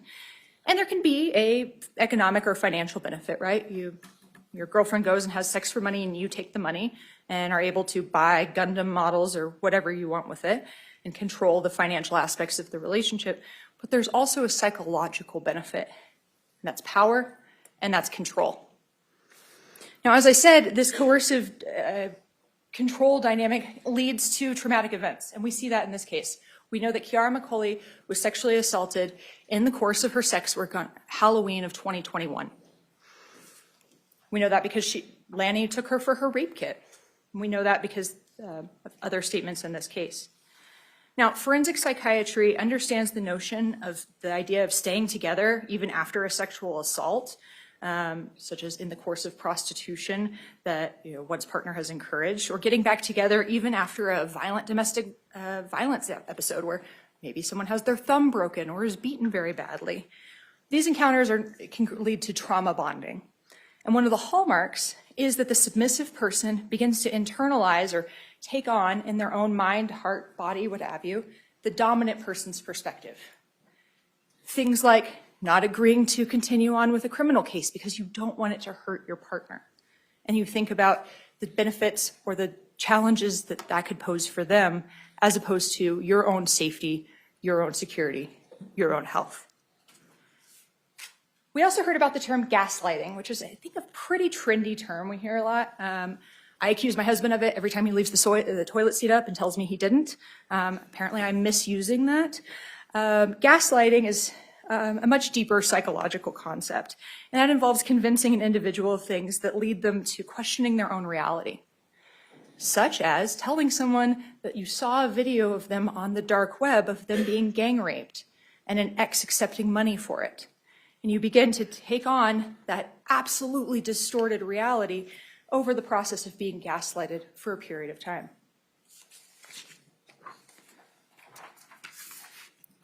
And we know that this coercive control dynamic, the elements of trauma bonding, and the gaslighting that went on is what fueled so much of Kiara's rage, her hatred for Grace, her conflicted feelings about Grace, because on the one hand, she still kind of loved her. On the other hand, she's grown to believe that this person is a monster who pimped her out to a bunch of men for money and is a sex trafficker. The gaslighting can lead to the belief that your individual is essentially a vigilante sex trafficking serial killer who's part or founded a group called Ghost. All of these distorted realities derive from the coercion, the trauma bonding, the control, the very toxic, I think is how Kiana Aguilar described the relationship dynamic, the dynamic that was present on October 28th into the 29th between Kiara and Isaac. So, the domestic violence and the sex work are being offered to you for a very limited purpose, and you have an instruction on this. It's important that you follow that instruction and only consider this evidence for the purpose that the judge has allowed you to consider it in those instructions. It's permitted to show the defendant's intent on October 28th, 2022. So we're not saying because he beat her up in April of 2022, on that date in April, he thought, oh, 6 months from now, I'm going to be able to get her to murder someone. It's the intent on the date of the incident. Based on their past interactions, he knew what he could push Kiara to do. Things that are... Hold on a second, Counsel. Again, everyone, before we continue, please check and make sure your phones are off. We knew that he could push Kiara to do things that an average person would not do. An average person does not hear that their partner has formed a Ghost and has a kill count of 40, and there are kill lists made for them without any sort of other corroboration or evidence, and just believes them. He knew, based on these prior experiences, what he could get Kiara to do. Things that aren't smart or in her best interest or safe. He could compel her. It's also relevant for you to consider for their relationship dynamic and how it led to this. Now, Dr. Wellner talked about a series of inducements or benefits and a series of persuasions that are absolutely visible throughout the Facebook messages and the SMS messages. I'm not going to talk about every single one. You have those messages. We've heard them at times, or at length, excuse me. The first one is that in terms of a benefit that she would derive is that she would move up the ranks in Ghost and she would get perks on the black market. That was sent about 3:38 p.m. That's on page 37 of the Facebook records. At 5:55 a.m. on page 68 is, I just want you to do it so you can feel that rush of adrenaline. Adrenaline makes you feel good. He was trying to say, kill Grace and you'll feel better. We see that even more. So these are two of the inducements or the benefits, you know, the power, the money, the sense of belonging in this organization that she could derive. And she believed in this organization so much that she let Isaac Apodaca tattoo her with some sort of insignia or ranking symbol on her body. Persuasions. He told her to use the dagger because it's blunt, and blunt cuts like butter. A little bit confusing, but it's what he said at 3:10 a.m. on page 35. The death will be instant. And this is after she said, well, will it be instant? He said, yeah. Just aim. At 3:52 a.m. on page 55 of the records, he goes into a bit hitting on the Grace gang rape fantasy, delusion. She sold you into the sex trade. Just swing and don't regret the aim. This is a short list. There are dozens of examples throughout these messages of him engaging in persuasions. And what's another word for persuasions? Encouragement. Again, ladies and gentlemen, helped, caused, and encouraged. We know he helped Grace Jennings. We know he did not help Grace Jennings. We know that he helped Kiara McCulley. We know through the lens of Dr. Michael Wellner how he's able to get her to do this, how he's able to cause this murder to ultimately happen. And we know he encouraged over and over and over again. And you can see in those messages times where Kiara backs off or says, can you do it? Or what about this? She ultimately was agreeing to Operation Kickout when he sends that final message to really try and push her and then hands her the sword. Over and over again, he aids and abets the first-degree murder, and that's why he's guilty of first-degree murder. One of the ones from the text messages on the phone itself, and this is right around the time in the Facebook messages, one of them tells the other one to switch to text. You may remember that I had Sergeant Behill point that out. You'll see around 6 a.m. in the messages, which unfortunately you're going to have to work on converting from UTC to local time. There's a message that says text, like switch to text. And on that time, he states, Isaac Apodaca from his cell phone, with the dagger, bring it up, turn flat, south to north, and with hilt east to west. She says something in response, and then he says, then turn it blade east to west, hilt north to south, and voila, she dead. This reflects, again, the intentionality behind these acts. There is no doubt that they were plotting all of the different ways that they could kill Grace Jennings and all the ways that they could ultimately clean up for it. Puggle, I'm wanting you to kill her. You have to end your suffering by ending her joy. This is an explicit reference to the suffering that Kiara felt that she had suffered from Grace. At times in the messages, Kiara talks about, I'm hurting, babe. Can you please get rid of her? This is too much for me. And then at times, of course, she does actively participate because she's so tied into this delusion and the fantasy and the inducements and the persuasions. But at 6:06 a.m., Puggle, I'm wanting you to kill her. You have to end your suffering by ending her joy. There is no other way to read that message. As I said, Your Honor, ladies and gentlemen, we know that the defendant's intent was for Kiara to murder Grace because he told her to do it repeatedly. And he kept trying to push her buttons over and over. It's a little bit like if someone has a key ring with a bunch of keys and they're trying to undo a lock and they try the first key and it doesn't work, so they shift to the second key and it doesn't work, and they keep trying and trying and trying until they find the key and the lock catches and the door opens. He knew which keys to use, and that's because he knew her particularized psychological weak points. This was because of he was her intimate partner, and it was someone over whom he had tremendous influence, tremendous control. We know that Kiara committed the murder willfully and deliberately. It was not an accident. It was not a rash impulse. It was not heat of passion. This was a pre-planned event, and it just took the right key in the lock to finally push them through the door. We know that she had these homicidal intentions, as I stated, not for minutes, hours, days, weeks, months, years. And she had begun believing that gang rape story years in advance of this. I believe she said about 6 months into dating Isaac. That's when he began planting these seeds. We know that, as I said, she was vocal with others about it. She may have pleaded to aggravated second-degree murder, but Kiara McCulley absolutely committed first-degree murder willfully and deliberately. She premeditated it, and she had a lot of help and encouragement in getting there.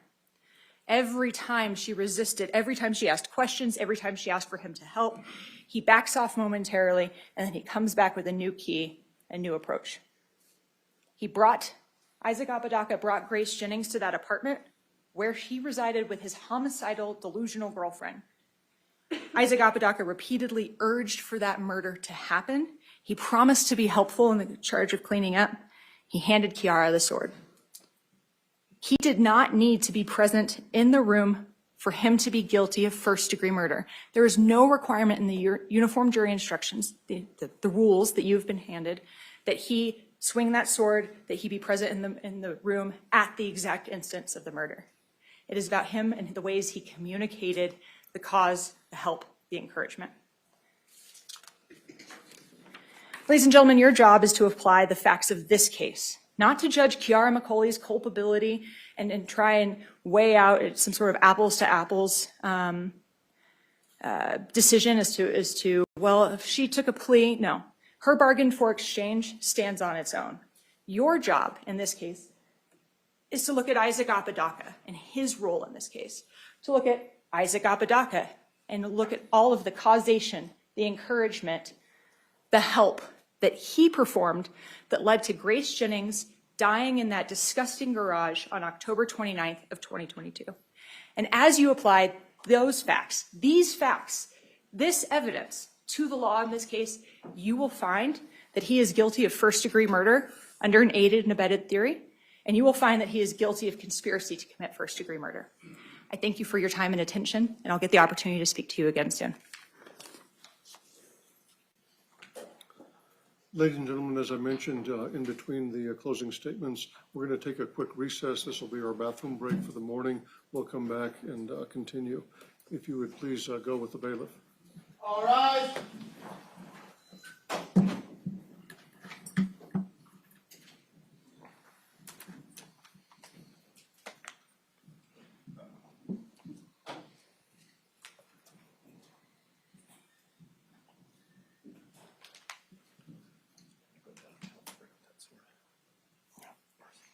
Next door. You may be seated. Anything before we take our recess? Not from the state, Your Honor. Now from defense, Your Honor. Okay, if you want to retrieve the demonstrative exhibit Yeah. and then speak to the deputy, and then just have him stand it in front of the bench over here, and then whenever you need to retrieve it, you can just come around and get it. Judge, one thing I just wanted to clarify in regards to the jury instructions, so when I show it to the jury, it looked like you may have repeated jury instruction number twice. I think you said 10. The instruction that says for you to find the defendant guilty of murder. Yeah, it's attached to two exhibits, but it's slightly different if you'll read it. Let me pull it up. So I think we were on, it's the elements instruction for count number 1, or is it the Yeah, step for down? count 1 and the other counts. So that one is, I have, you are the sole judges of the facts in this case. That one is number 3. You alone are the judges of the credibility of the witnesses and weight. That's number 6. You should consider each opinion received in evidence. That's number 10. Wait. You were the sole judges of the facts is number 3. Yeah. Okay, and then you're at number 6. Let me follow Is it. the you alone are the judges of the credibility of the witnesses and the weight to be given. Yep, And then number 10 is you should consider each opinion received in evidence in this case and give it the weight you think it deserves. correct. And then I think it's at 10 multiple times. I just want to clarify what number the elements for murder in the first degree, willful and deliberate is. Okay, so 11 is a definition of an expert. Okay. 12 is elements instruction for first-degree murder. 12, okay, thank you. That's 12. And then the accomplice instruction. It's 13. 14 is the elements instruction for second-degree murder. Okay.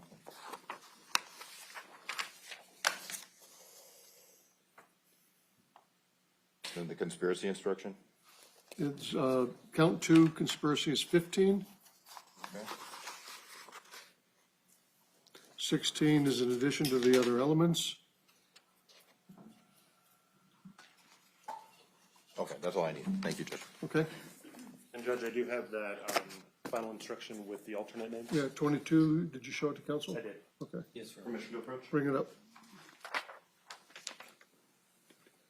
Thank you. Thank you. Okay, we're in recess and off the record. At this time, ladies and gentlemen, the defense, on behalf of Mr. Apodaca, has the right to make a closing statement to you. Counsel, you may proceed. Thank you, Your Honor. Ladies and gentlemen of the jury, thank you. We've been together now for a little over 2 weeks, if we include the initial jury selection. Do appreciate you. I've been noticing that all of you have been paying careful attention and taking notes. Last week, in opening statements, I told you that you would hear some testimony and see some evidence, but what you would not see is anything directly linking Isaac Apodaca to the crimes charged in this particular case. I do want to say one thing before I start with my presentation. Normally, I do like to kind of get up close and personal, walk around and talk to you and kind of looking more directly in the eye, but because of the circumstances of this case and media involved and different things, I am limited to the podium. But the good thing about that for me is that I can kind of stay on script, and I have my script here. So I'm going to try not to go into too many asides and really just go into the important details of this particular case. This is, of course, a serious case. And you heard Ms. Murphy state that there were homicidal fantasies fueled by Isaac. That's what the state told you in their opening statement. Well, or closing statement. Well, ladies and gentlemen of the jury, the evidence shows something totally different. The evidence shows that Kiara acted alone, and the government has not proven that Mr. Apodaca in any way was a knowing participant. And I'm going to go into that, and I'm going to outline that. Isaac did not cause, aid, or encourage this killing by Kiara McCulley to take place, as the state would like you to believe, and as Ms. Murphy pointed out that you're going to hear a lot about cause, aid, or encourage. Well, that's not what happened here. The burden and presumption is that Isaac is presumed innocent, and the burden remains on the state at all times. Reasonable doubt is a doubt based on reason and common sense, and I'm sure you will employ your common sense when making your determinations here today. Attorney statements alone are not evidence. The evidence is testimony, exhibits, and stipulations. Isaac is presumed innocent until the government proves every required element of the crimes beyond a reasonable doubt. And Isaac has no burden to prove his innocence. It's on the state, and the state has to prove every element. Reasonable doubt may arise from what the evidence shows and from what the evidence does not show on material points. And as you'll see here, there are a lot of material points that does not point towards Isaac's guilt. The absence of DNA, fingerprints, blood, injuries, planning evidence, and conduct consistent with guilt is significant here. And it is reasonable doubt, clearly. You know, I kind of made that cheesy line in opening statement about I'm not going to stand up here like a used car salesman. The reason I brought that up was only to prove to you that I don't have to sell you on reasonable doubt in this case. It's clear. So I'm going to show you some jury instructions that you're going to go back into the jury room to go over. This will be jury instruction 3. You are the sole judges of the facts in this case. It is your duty to determine the facts from the evidence produced here in court. Your verdict should not be based on speculation, guess, or conjecture. Neither sympathy nor prejudice should influence your verdict. You are to apply the law as stated in these instructions to the facts as you find them, and in this way decide the case. Speculation, guess, or conjecture. You heard Ms. Murphy recap the state's case and discuss a lot of stuff about Isaac, but you also heard the testimony. And everything here is based on speculation, guess, conjecture in regards to some messages and perhaps some statements that Mr. Apodaca was coerced into adopting when a talented detective, Detective Vigil, cleverly framed a narrative for him to adopt. Another instruction you're going to have is instruction number 6. You alone are the judges of the credibility of the witnesses and the weight to be given to the testimony of each item. You able to see that clearly? Okay. In determining the credit to be given any witness, you should take into account his or her truthfulness or untruthfulness, his or her ability and opportunity to observe, his or her memory, his or her manner while testifying, any interest, bias, or prejudice he or she may have, and the reasonableness of his or her testimony considered in the light of all of the evidence in the case. Now, us attorneys like to use the word reasonable and reasonableness, but you heard, I mean, there were several witnesses who came here. There were some people who clearly had a bias. Lainey McCulley, and we're going to get into Ms. McCulley's testimony and what she said when I recap and get into the specifics, the meat and potatoes, so to speak, of what was going on. But Lainey McCulley certainly was here to protect her daughter. She loved her daughter and was concerned about her daughter and said what would suit her. And then you had other witnesses, certainly Kiara McCulley, and I'm sure you paid attention to that, the direct examination of the state of Ms. McCulley and my cross-examination, but there were several inconsistencies, and I'll get into the details, and she was prepped and had many different interviews, both with the state as well as police and her attorneys. But you have to look at the credibility, including opinions by experts. Dr. Waldner, will get into him, certainly a character, but you really have to look at what he testified to and what the weight of his testimony, whether it really is legitimate.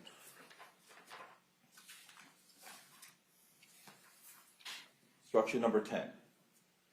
You should consider each opinion received in evidence in this case and give it such weight as you think it deserves. If you should conclude that the reasons given in support of the opinion are not sound, or for any other reason an opinion is not correct, you may disregard the opinion entirely. I think that's important when we're looking at all of the witnesses, and there were several opinions that were presented.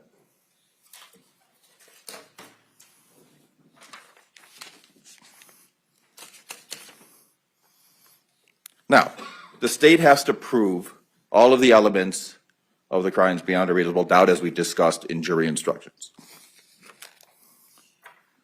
The first charge is for you to find the defendant guilty of murder in the first degree, willful and deliberate, as charged in count 1.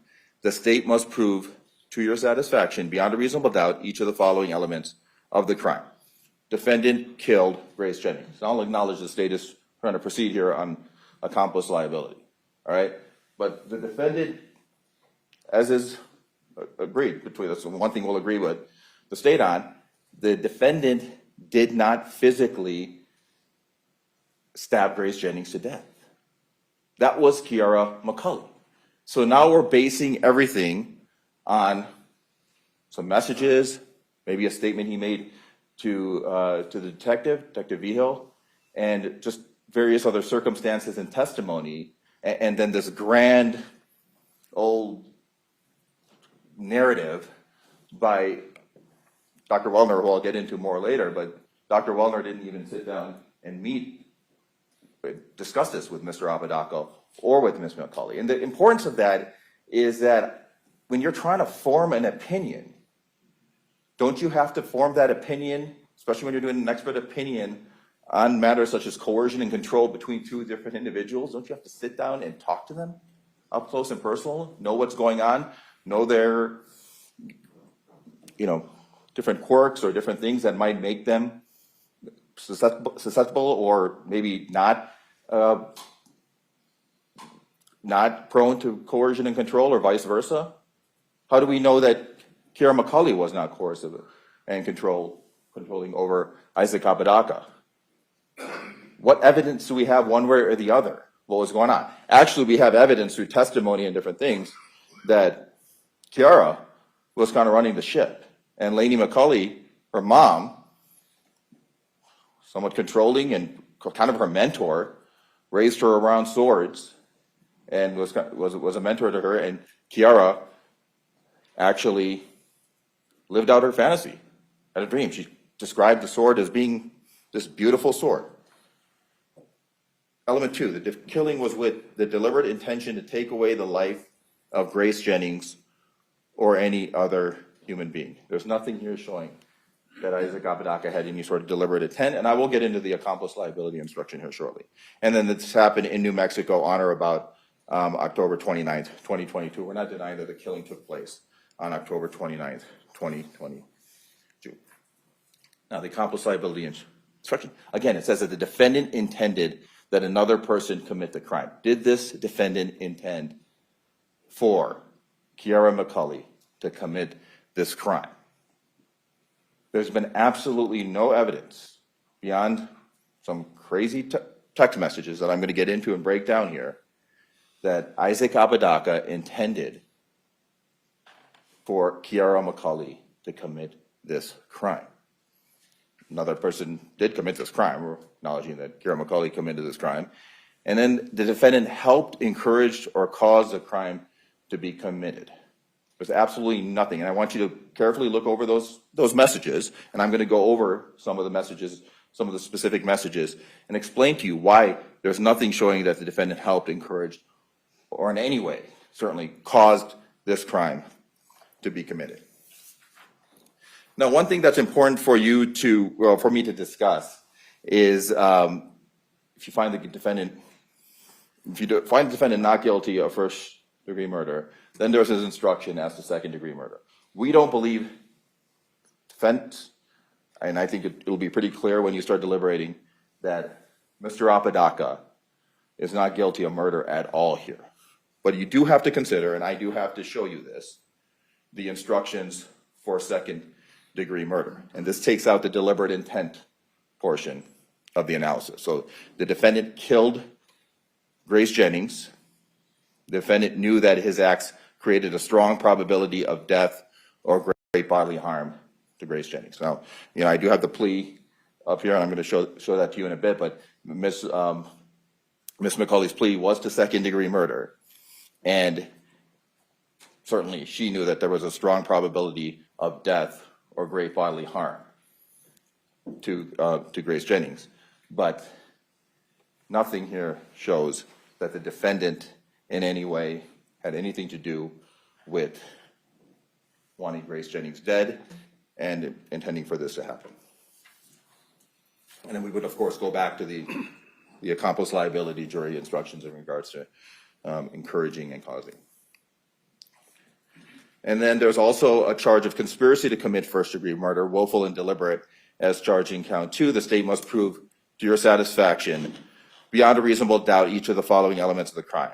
The defendant and another person, by words or acts, agreed together to commit murder in the first degree. The defendant and another person intended to commit murder in the first degree, and this happened in New Mexico on or about October 29, 2022. Absolutely nothing showing that the defendant intended to commit murder in the first degree, and that there were words and acts as far as any sort of legitimate agreement. Okay, so I wanted to just go over those jury instructions with you because I think it's important for you to kind of understand when you're doing your analysis. But it's going to be pretty straightforward, as I'm pretty sure you will realize when you get to the deliberation room.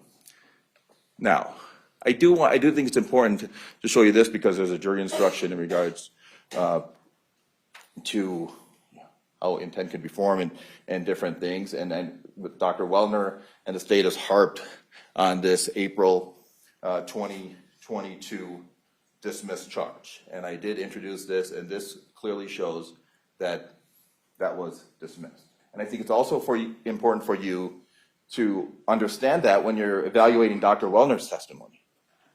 Because Dr. Wellner has no idea of the context of what was going on in April of 2022 other than his file review and testimony. I mean, pretty much he's regurgitating what was said, and he was, of course, paid, flew in here from Palm Beach, Florida, by the state, travels the country to testify when he's paid. And then he wants to make this grand analysis.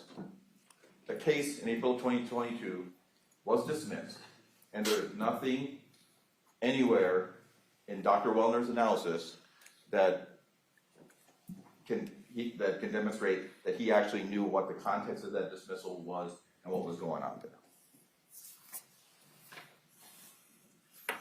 And then there's, of course, Kiara's plea, and she pled to second-degree murder and conspiracy to commit first-degree murder, and she had an incentive here to testify against Mr. Apodaca.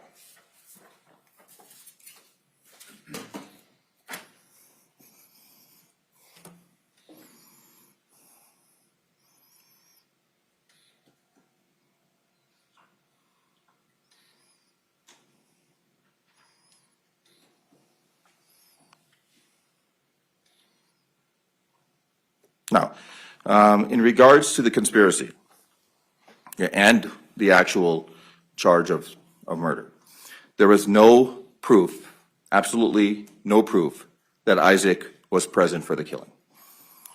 The case agent admitted no evidence that Isaac was in the garage when Grace was killed, and there was no evidence presented through any other witness. Isaac had no blood on him, no cuts on his hand. Sergeant Vigil couldn't remember any cuts on his hand, and there was no evidence of that. And there was no blood. There was no blood on Mr. Apodaca's clothes. I think this is very important. I mean, don't you think with all that bloodshed and everything going on in there, that there would be some blood on Mr. Apodaca? No, absolutely none. Lainey McCulley didn't witness the garage events, did not see anyone being harmed by Isaac, had no personal knowledge of what happened in that garage. Lainey did not know whether the garage door was locked that morning. Kiara and Grace had a deteriorated relationship. Lainey agreed on the stand that Grace could easily provoke Kiara. The sword was associated with Kiara's Amazon account, and Kiara opened it in front of her mom. Everyone touching the sword when it arrived, but there's no fingerprints or any DNA linking Mr. Apodaca to the sword. Kiara McCulley's credibility before you here yesterday was like a lot longer than that, but here yesterday, her credibility is next to nil. She attributed extraordinary beliefs to Isaac, including that he was the Archangel Gabriel, and made wild statements that Isaac discussed a group called Ghost and described Ghost as a vigilante group that killed people who they considered to be bad. This, ladies and gentlemen, was absolutely ridiculous. Those claims may explain Kiara's current narrative, but they do not eliminate any sort of reasonable doubt as to Mr. Apodaca's involvement. Messages here do not equal proof beyond a reasonable doubt. State will rely on Facebook Messenger communications. Even if some of the messages were sent from Mr. Apodaca's account, the legal question here remains intent, assistance in any sort of agreement in regards to both counts. Isaac told police that some messages were sent by Kiara using his account from a second phone. They located a second phone, but nothing was removed from that extraction. Sergeant Vigil testified that the state later relied on Facebook records and phone logs to connect messages to Isaac's phone. You may consider that, but it's still not proof that every element was met beyond a reasonable doubt. In regards to investigation gaps, there were blood on the door. I asked Mr. Vigil about that, Detective Vigil, excuse me, if the house was, the blood on the door to the house was DNA tested, and it was not. The garage was messy, and it was basically an investigative decision not to leave every stone unturned. I mean, no stone should be unturned in an investigation like this, but a lot of evidence was not tested or even looked at. In a case like this, it's very important that all of the evidence is properly looked at. Ms. McCulley stated in her testimony that she could not hear screaming from the garage because it was 27 feet away.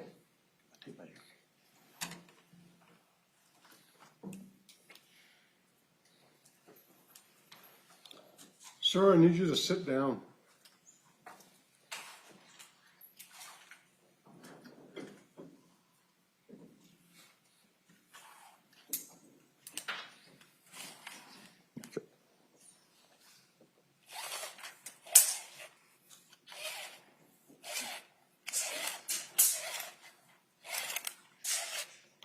Okay. This tape measure is about 8.5 feet long. So we would be talking about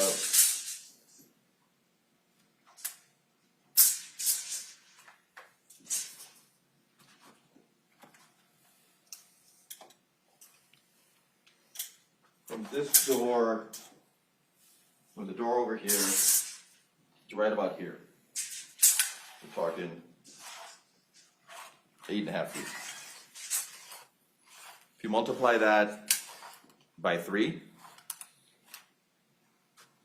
I am pretty decent at math, even though I'm a lawyer, but 8.5 by 3, that would be about 25 1.5 feet.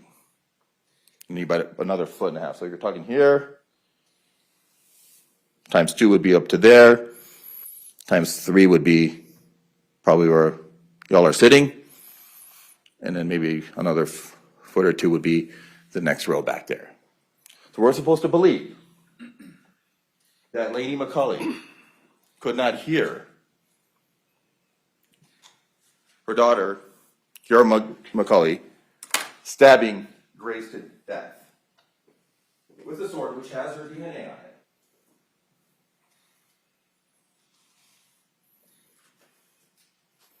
Right middle finger, DNA right here. Palm right here on the left-hand side. Holding it like this, at the very least, and then certainly she was stabbing Miss Jennings to death for 2 minutes. Let's take 2 minutes off the clock. It's 11:55. Stay silent till 11:57.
All right, 11:57, 2 minutes. That was a long 2 minutes. Some of you didn't fall asleep there. But imagine those 2 minutes. 27 feet away. So we're talking basically from that door roughly to the top row where you're sitting. And Kiara is actively stabbing Grace to death. You don't think that there was screaming, that there were loud noises. And during all this time, Miss Lady McCulley, who clearly has a reason to protect her daughter, says she didn't hear anything. I remember Isaac called his mom, who called 911, and Isaac waited at the AP wireless store and was extremely cooperative with authorities. These gaps matter, ladies and gentlemen, because the state is asking you to reconstruct, essentially circumstantially saying whether Mr. Apodaca somehow had intent or timing, presence, and participation, none of which is present here. Sergeant Vigil, in regards to the interrogation, relied, but I'm not picking on Detective Vigil, excuse me. I mean, I think he's very talented at what he does. But these interrogations are not reliable. It's common tactics. I asked Dr. Wellner. He did provide some decent insight maybe into coerced interrogations, coerced confessions. I don't know necessarily Mr. Apodaca confessed, but he may have adapted to some of the stuff that Mr. Detective Vigil was talking about, because he just, he was basically told to accept this narrative. And he didn't really feel like he had any other choice but to accept that narrative. Isaac cooperated, he answered questions, did not ask for counsel, he did not become confrontational. Sergeant Vigil had also told Isaac that he was going to go to jail before interviewing Kiara and before completing the investigation. Sergeant Vigil used pressure statements. You can hear from you can play that when you're in the deliberation room. Probably heard it when it was played before you. But Sergeant Vigil used pressure statements such as, "Dude, I'm not dumb, and it's over, own it." Sergeant Vigil at that time did not know whether Isaac was sleep deprived. He did not ask about medications or medical diagnosis. He was not trained to recognize psychological stress.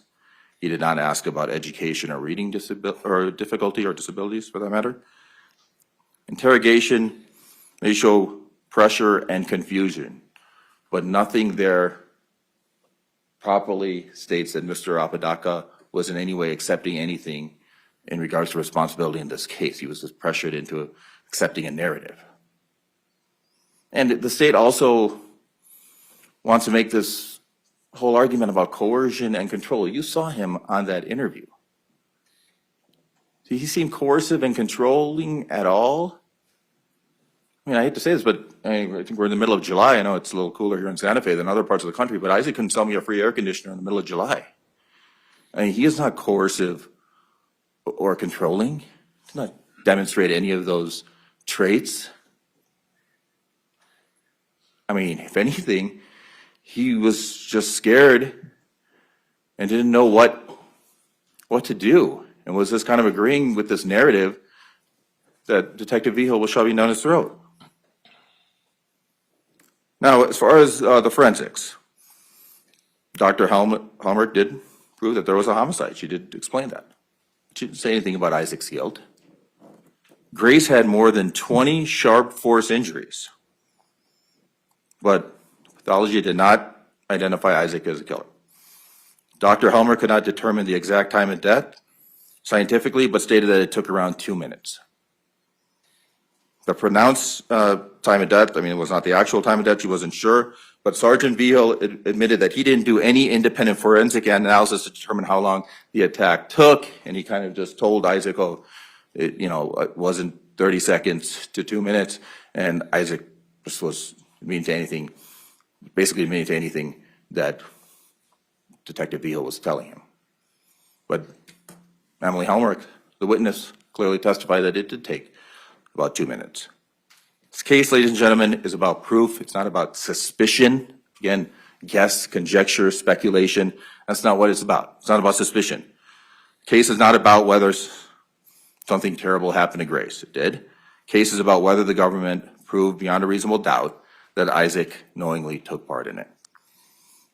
The evidence points towards Kiara, her sword, her jealousy, as we'll get into, her planning, her hands, her DNA, her fingerprints, her flight, her cleanup, and her ultimate rage that had been building up for many, many months and years. Evidence does not point to Isaac Apodaca. This is a tragedy, but it's not proof of anything involving Mr. Apodaca. State proved, we'll acknowledge, and I told you this in opening, that some of our arguments kind of overlap. The state did prove that Grace Jennings died by homicide. It did not prove, the state did not prove beyond a reasonable doubt that Isaac Apodaca is legally guilty of first-degree murder or an accessory to any sort of murder or guilty of any sort of conspiracy. The case agent admitted no evidence, Detective Vigil, no evidence has been presented that Isaac was in the garage when Grace was killed. Isaac had no blood on him, no cuts on his hands that Sergeant Vigil could remember, and no blood on his clothes. Lainey McCulley did not witness the garage events, did not see Isaac harm anybody, and had no personal knowledge of what happened in that garage. Laney did not know whether the garage door was locked that morning. Now, Kiara and Grace had a deteriorated relationship. Laney agreed. She testified that Grace could easily provoke Kiara. The sword was associated with Kiara's Amazon account, and Kiara opened it in front of her mom, Laney. As far as Kiara's credibility is concerned, I mean, you heard her testify. She had, again, the Archangel Gabriel, the vigilante group. I mean, this is all ridiculous. Absolutely no evidence was presented of any sort of group, let alone ghost group or any of that, let alone any of this being discussed between Isaac and Grace. I mean, those claims may explain Kiara's current narrative, convenient narrative, whatever you want to call it, but they do not eliminate reasonable doubt when it comes to Mr. Apodaca.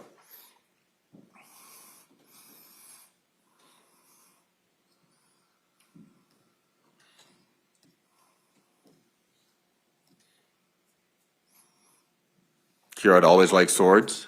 Kiara's mother was a member of a medieval sword club. Kiara grew up around a strong woman. Laney, I think we can agree that her mom was a strong person, saw how she testified. Isaac, on the other hand, needed a place to crash, needed a place to stay, and he was at their mercy.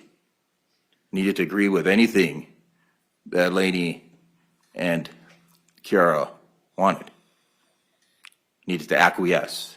And again, I keep, now they use the word acquiesce. Mere presence, and you can't prove accomplice liability merely by presence or acquiescing. It has to be based on the elements that are presented to you. So it's important to ask, where is Mr. Apodaca in all this? Again, the weapon, Kiara's DNA and fingerprints were clearly present on the sword, as Emily Helmer testified to, Dr. Helmer. Isaac's DNA and fingerprints were completely absent. He was calm, cooperative, somewhat, until, I mean, certainly he was nervous and disturbed about what happened, but he was certainly shaken up about what happened around him, but there was absolutely no blood on Mr. Apodaca. There were no cuts, no scratch. I mean, there was the little scratch that Mr. Apodaca described was a product of Ms. McCulley poking him with the sword, but there were no significant injuries indicative of any sort of bloodshed that would be, or a byproduct of anything that would be a result of a stabbing of that nature.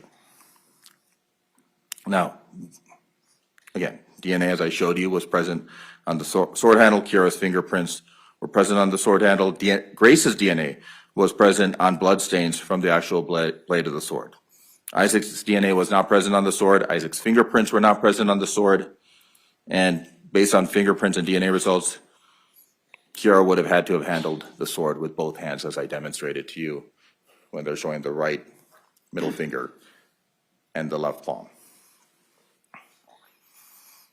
I mean, Isaac's DNA and fingerprints were virtually absent from all critical evidence in this case. His fingerprints were not found on the sword sheath, dagger, or dagger sheath. His DNA was eliminated from the sword blade,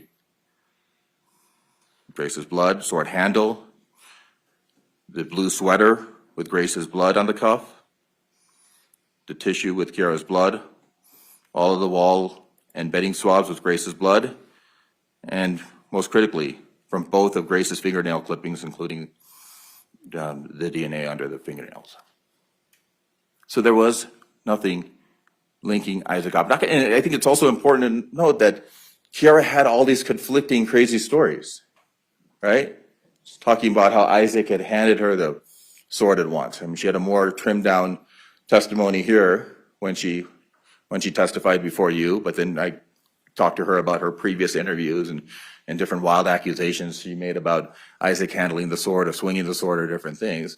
But as the evidence played out and as she was prepared either for trial or for interviews as they progressed, she changed. I mean, initially she talked to the officers or Detective Vijo without her attorney. present. She didn't have an attorney at that time. And she didn't really say anything about Isaac. Then she was charged, and all of a sudden she has these wild allegations against Mr. Apodaca. Wild stories. And of course, she conveniently took a plea right after that. And she had her attorneys present with her during that interview. And then the third time, in the third interview, with myself present here in actually this very courtroom, I believe, and Mr. Meek, my investigator, present, she toned that back a little bit. And then before you here yesterday, she had another trim version after she was prepared to testify before you. And then the drinking. She had initially said that she had a few sips of alcohol. Then actually, when she had her attorneys present and she was talking to the state right before she took a plea agreement, she said she drank a bottle and a half of Jack Daniels. Okay? I don't know. I'm not an expert on alcohol use. I hope I'm not. But I mean, I would think that a bottle and a half of Jack Daniels over the course of a day is an extreme amount of alcohol. How can we believe that she remembers anything?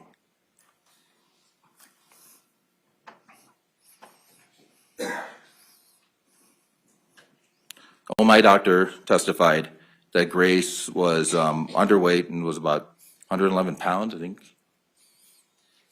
111 pounds, 5'9". Bottle and a half of Jack, or initially she said a few pints right before she got arrested, or a few sips, excuse me, and then yesterday she said a pint.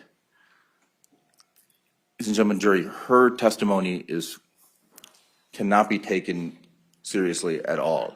It's completely contradictory between every interview she did, and likelihood is she may just have been really, really drunk. I don't know, maybe that would explain why she stabbed somebody to death several times. I mean, someone with a deep level of anger like that must have come with an extreme level of provocation. Now, CSS Tenna did a great job with the forensic report. You saw that with the forensic work, and did not put Isaac's DNA on the sword or anything that links him to this killing.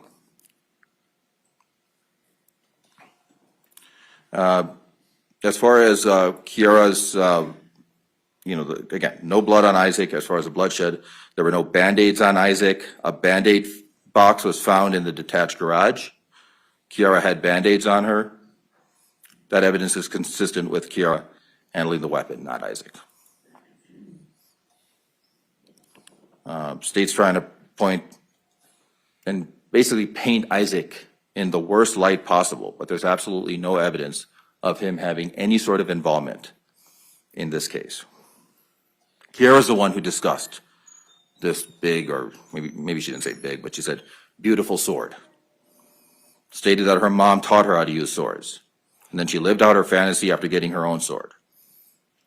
Kiara's mom, again, was a part of these sword clubs, and Kiara testified that her mom was almost like a mentor to her. So basically, it comes down to this. I mean, the sword is the central object in this killing. Kiara's on the sword, Grace is on the blade. Isaac is nowhere to be found as far as any sort of DNA or anything. Motive and rage belong to Kiara here. Kiara was jealous of Grace and Isaac. Kiara acted out of rage and extreme provocation by Grace. Grace had provoked Kiara over the years. And Kiara told Grace to apologize as she stabbed her to death. And that's also important to note. When you're standing over, I'm not going to be dramatic with the sword in regards to this. I mean, this is serious stuff. But, I mean, Kiara is standing over Grace, asking her to apologize. I think you need to think about that for a second. If they're saying that Isaac Apodaca somehow coerced and controlled or caused Ms. McCulley to do this, are we supposed to believe that when she's basically standing over her with the sword and telling her to please apologize, and then she'll stop? I want you to think hard and deep about that. I mean, using a sword, as my co-counsel, Mr. Cameron, pointed out, I mean, using a sword in this case demonstrated that Kiara was up close and personal with Grace. It's not like somebody shooting a gun from a distance or anything like that. It's up close and personal with this sword. You're stabbing somebody in close range. I can't stab you from over here. I can throw a sword at you, but I can just stab you from over here like I could shoot you with the gun. Sword killing is an intimate, violent, and personal act. Post-mortem wounds. Mr. Cameron also got into that. According to OMI, all 7 wounds on the head and neck were post-mortem after death. OMI testified that the post-mortem wounds could have also killed Grace had she been alive. Ladies and gentlemen, this killing took place with so much rage, so much anger, so much passion by Ms. McCulley. And how are we to believe that Isaac somehow coerced and controlled her to do this? It's ridiculous. It doesn't add up. Kiara's contradictions and Laney McCulley's motive to protect her daughter. They were the ones who orchestrated, Laney McCulley did not orchestrate this, but clearly they were the ones who were coercive and controlling over Mr. Apodaca. Mr. Apodaca may have just been maybe sending some messages in agreement or whatever because he just needed a place to crash.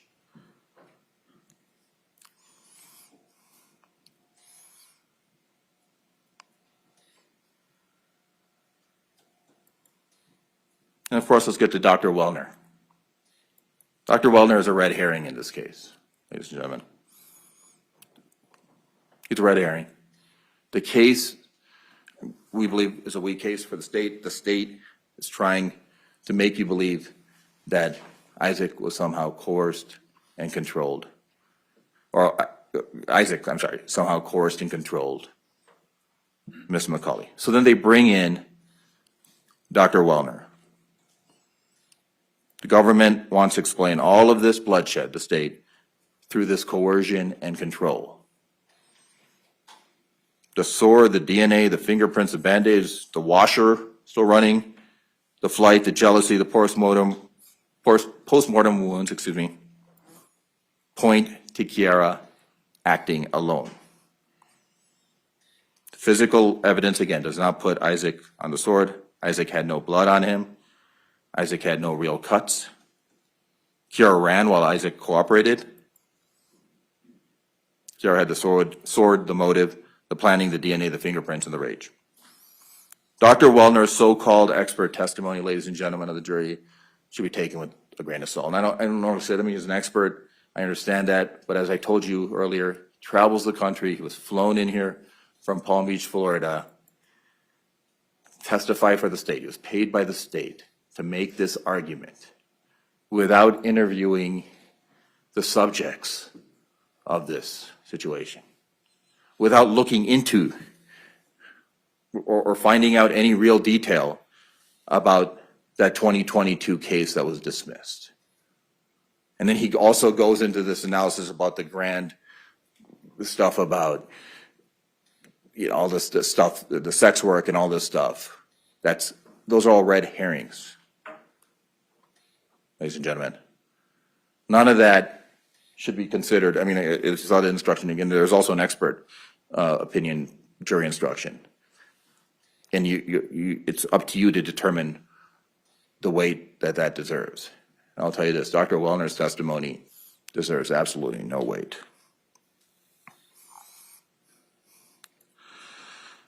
So, ladies and gentlemen, I mean, the government did not prove that Isaac committed the crimes alleged here. Kiara ordered the sword.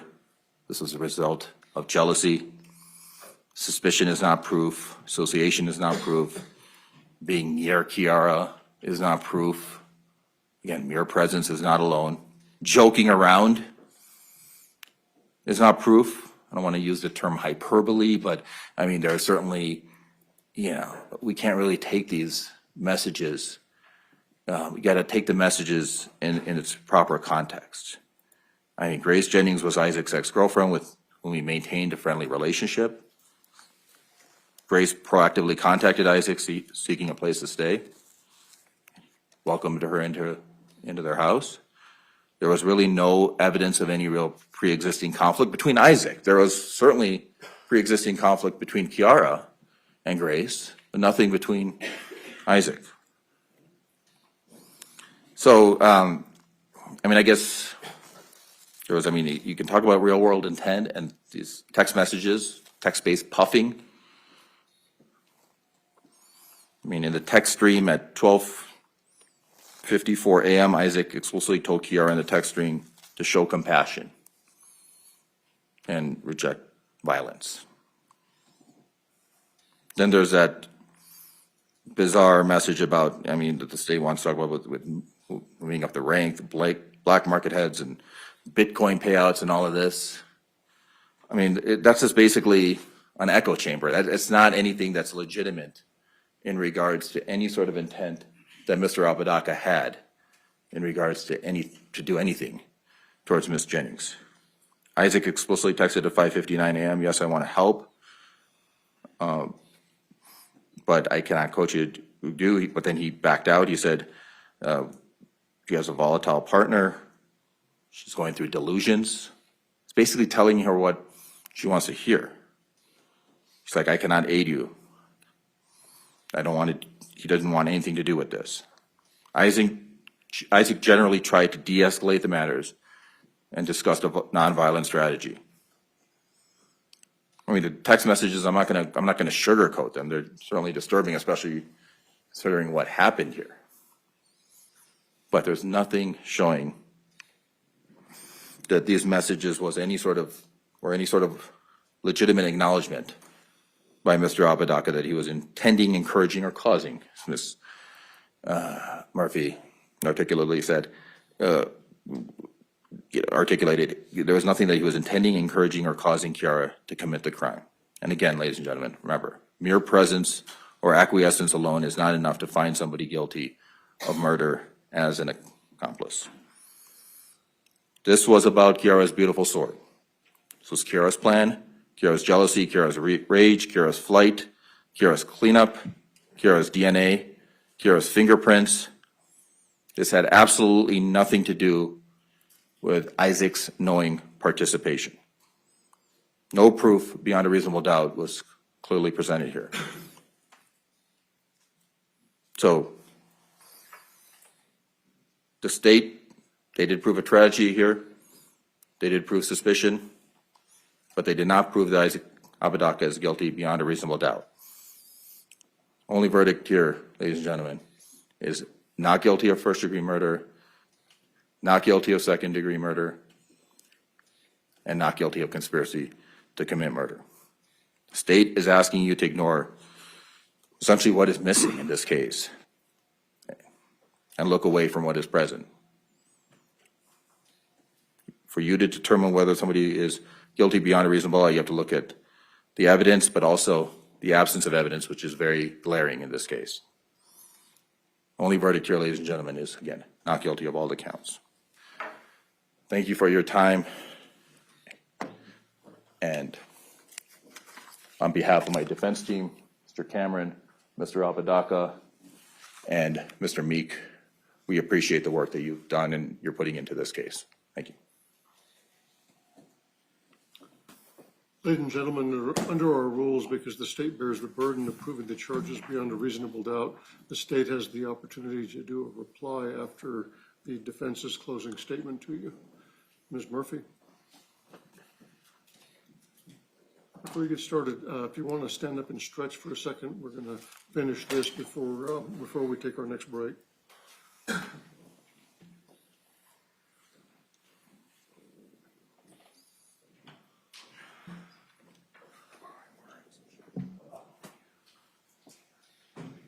All right, counsel, I think the jury's ready. Go ahead. Thank you, Your Honor. Hello again. Let me start with the first thing that I think defense and I agree on. Kiara committed first-degree murder. She willfully and deliberately killed Grace Jennings. That does not seem to be a point in contention in this trial, nor has it ever been. Kiara committed first-degree murder. And that is not your job to sort out. It's a fact. Your job is to sort out Isaac Apodaca's culpability. And that culpability is that he aided and abetted that first-degree murder. He's absolutely presumed innocent until proven guilty, and it is absolutely our burden to prove that beyond a reasonable doubt, a doubt based upon reason and common sense. And we have given you ample evidence that exceeds that high burden. Defense continues, and I'm going to jump around a little bit. This is a direct response to the defense closing, so bear with me. But defense continually couched Isaac as being cooperative. And I would assert that that's extraordinarily incorrect. Isaac fled the scene. He called his mom and not law enforcement. And then he spent the next several hours lying repeatedly to law enforcement in a demonstrable way. That's not cooperation, that's manipulation.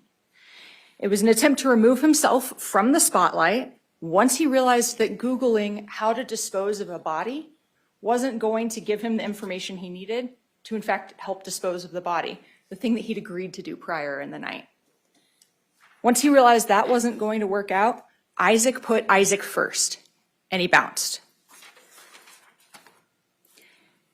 Defense talked about Lanny McCulley and said that she was only here to protect Kiara McCulley. Kiara McCulley's case is done. She has taken a plea. And as long as she cooperates and doesn't lie, her sentence is set. Lanny said, I'm here to protect myself, thank you very much. And Lanny didn't hear any evidence of the murder. Neither did the neighbors. The police checked. This was a decent amount of distance, an insulated garage. You can actually see the insulation rolls in some of the photos, an insulated home. And even if you could hear over the TV that was usually kept loud, Isaac was with her, other than when he went to go number one, I think is what he called it, to pee. So either Isaac's in the house also hearing someone get murdered and doing nothing, or no one could hear it inside the house, or at least Lanny couldn't. But Isaac still knew it was going on because he had put everything into play. Defense asserted that there is no evidence beyond the messages in this case, and the messages are absolutely damning and they're absolutely relevant. We also have the defendant's admissions, Kiara McCulley's testimony, which is evidence. The testimony of civilians or individuals is yours to weigh out, but it is evidence just like any other kind of evidence that you get to weigh and determine the strengths and weaknesses of it. And Dr. Wellner's perspective, and defense just spent some time kind of more or less asserting that Dr. Wellner might be a quack, when in reality, Dr. Wellner has spent the last 30 years in the field of forensic psychiatry, has testified nationally both for the prosecution and the defense, and that he followed the best practices in his field for doing a case review. He reviewed all of the underlying data, which included the April 4th, 2022 case file, which he had acknowledged that he had reviewed. He uses data to reach evidence-based conclusions. Research, he relied on research in talking about coercive control, trauma bonding, and gaslighting. Defense said that in talking about the second-degree murder, talked about the actions that could create a strong probability of death. And it's important that we understand why this is a first-degree murder and not a second-degree murder. Someone picking up a gun and shooting in the general direction of another individual creates a strong probability of death, but it doesn't necessarily mean they've reached the deliberate intention to kill. They've weighed out all of the factors contained within forming that deliberate intention. Here we don't have that. We have a prolonged, and we felt what a 2-minute period could feel like, prolonged attack using a pre-planned weapon with the aid of a co-conspirator and a co-defendant. It took minutes to carry out, and that minutes is actually the amount of time it took her to die after the injuries were inflicted. So it's going to be a longer period because we know this wasn't a single shot fired. This is multiple slashes and stabs. It was not instant, like Isaac promised Kiara it would be. Defense stated that the interrogation that Sergeant Vigil, who's been trained in some particularized techniques, was not reliable, and that's just not borne out in the evidence. Dr. Wellner, who has testified on false confessions and coercion and that subject matter, defense was the one who questioned him about it, said there were no elements of a coerced confession here, that the techniques that he was continually pressed on, oh, did you use minimization, maximization, or over amplification? No. Did you develop a narrative in advance that you just pushed throughout? No. Sergeant Vigil spent the first hour and a half plus just listening to Isaac talk and asking follow-up questions. There was no narrative at play. He was information gathering. He was on a truth-seeking mission. Isaac at one point in those messages says, or in his interview, excuse me, with Sergeant Vigil, I was just sending those messages in correspondence. Really? Because it sounds like the defense couched it as joking around, saying, Puggle, I'm wanting you to kill her. Saying, she sold you into the sex trade. Talking about which weapon to use, how to use it, north, south, east, west, voila, she dead. Telling her that she had multiple personalities and to try and summon the angry one. That doesn't sound like jokes, that sounds like inducements and persuasion. Defense and I agree on a second point, that this was a murder that took anger and rage and passion to eventually access. And that had been fomenting or building over a period of years. There wasn't this initial bout of rage when Kiara first saw Grace, and they actually even spent some time talking in the garage together. It was an untapped resource, but that had been building and been fueled over a prolonged period of time. And who was providing that fuel? Isaac Apodaca.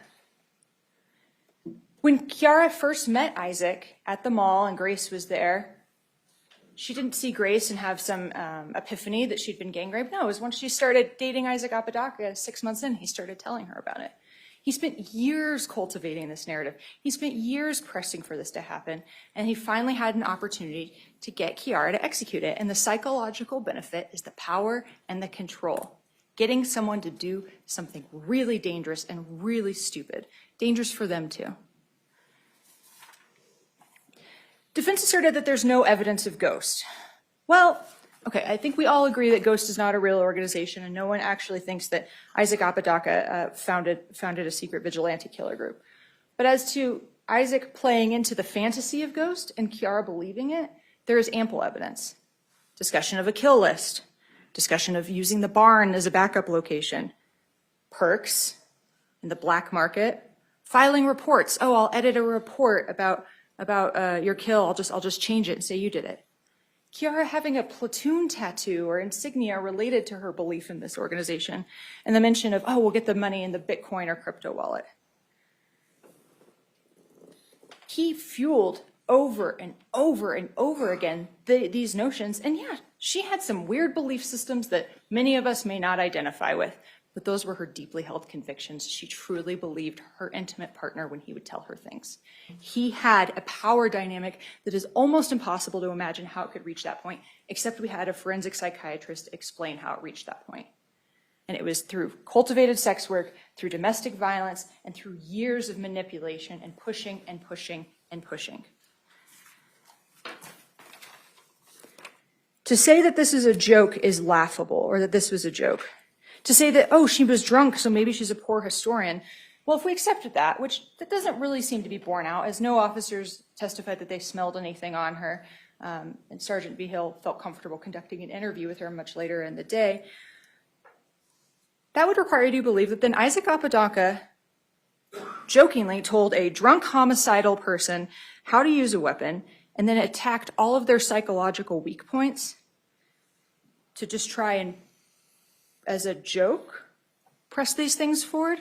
No, this was intentional. He wanted this to happen.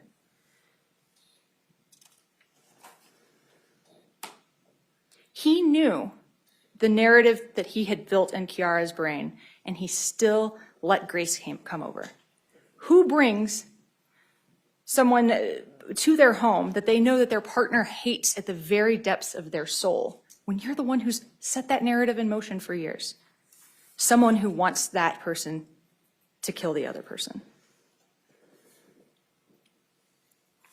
Ladies and gentlemen, Dr. Wellner provided us, as I said, evidence-based data and information about the techniques and about the relationship and about the history. But we don't have to show that he put a gun to Kiara McCulley's head. We don't have to show that she felt in fear for her life. Caused, helped, encouraged. Those messages bear that out. The defendant's admissions bear that out.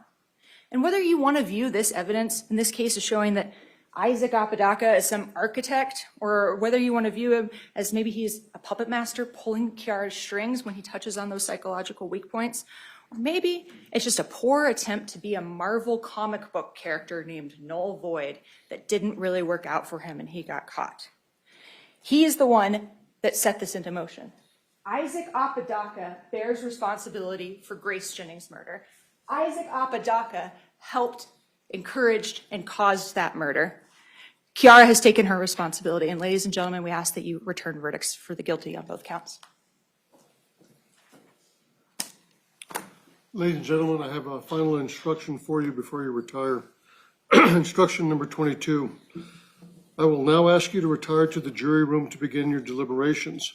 You will be provided a copy of these jury instructions, and exhibits introduced as evidence will be made available to you. All of the photographs, the discs, those will all go back with you when you start your deliberations. Any of the other items that are in bags, you have access to everything, and if you need to open any of those exhibits, the bailiff will bring you gloves so that you can do that safely. We won't send those back immediately, but anything that you want is available to you, and the bailiff can retrieve it for you. Prior to beginning your deliberations, you will need to select one of you to act as foreperson. That person will preside over your deliberations and will speak for the jury here in court. Forms of verdict have been prepared for your use, and I'll just review them with you quickly. With respect to each of the charges, there is a guilty and not guilty verdict. All of the verdict forms have the same caption on top, and it simply reads, and you've heard this dozens of times over the last week: First Judicial District Court, County of Santa Fe, State of New Mexico, State of New Mexico versus Isaac Sampson Apodaca, defendant, and then the cause number, which you probably have memorized, D101CR 2023-25, and then my name. And then as to count number 1, there is guilty and not guilty verdict forms for count number 1 as to first-degree murder. Also as to count number 1, there is the lesser included guilty and not guilty verdict forms as to count for second-degree murder. With respect to count number 2, there are guilty and not guilty verdict forms for conspiracy to commit murder in the first degree. If you'll recall, the instructions walk you through the process to help you kind of organize your deliberations, as well as how you have to return verdicts, particularly with respect to count number 1. You will take these forms to the jury room with you. When you have reached unanimous agreement as to your verdict, the foreperson will sign the forms which express your verdict. You will then return all forms of verdict, these instructions, and any exhibits to the courtroom. From this point forward, any communications with the court need to be in writing and signed by the foreperson. As I told you at the very beginning of the trial, when one of you asked if there was a formal transcript, the answer to that is no. There is the recording that has been made. So if there's actual testimony that you want to hear again, would ask you to be as specific as possible as to the testimony or the conversation, so we can locate that and narrow it down, as I mentioned before a week ago. Otherwise, you basically have to sit and listen to the entire trial again to be able to find that. So we would ask that you be as specific as possible. Also, you can take your notes back to the jury room with you. And as I told you at the beginning of the trial, at the end of the trial, once verdicts are returned, then all of your notes will be destroyed by the bailiff. At this time, I'm going to charge the jury. As you know by number, you are 15, and only 12 can retire to deliberate. So the following individuals will remain in the courtroom while the other 12 begin to retire. So Juror Tenorio, Juror Ortiz Reyna, and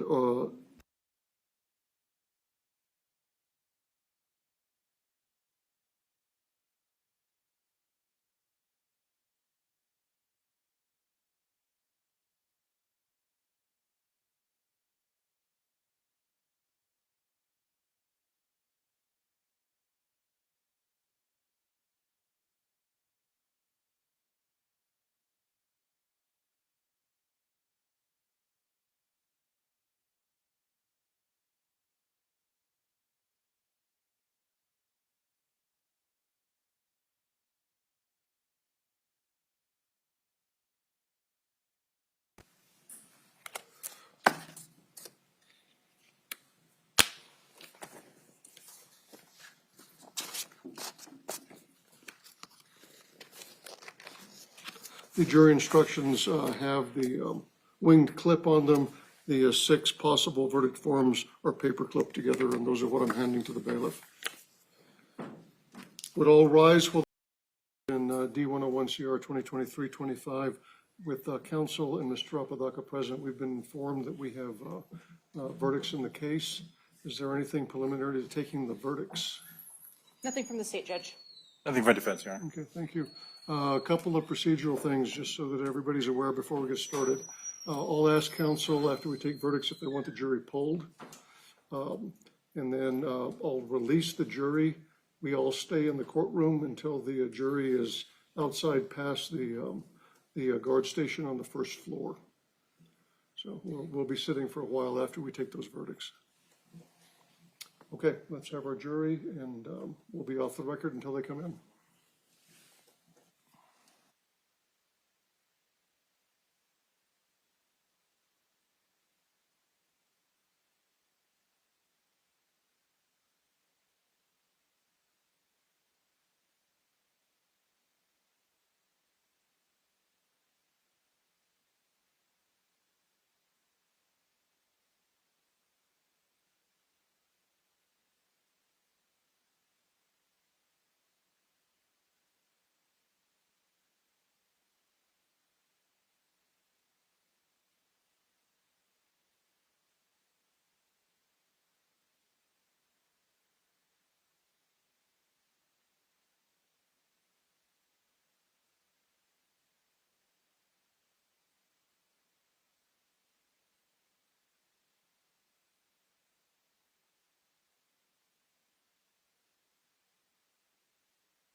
All rise.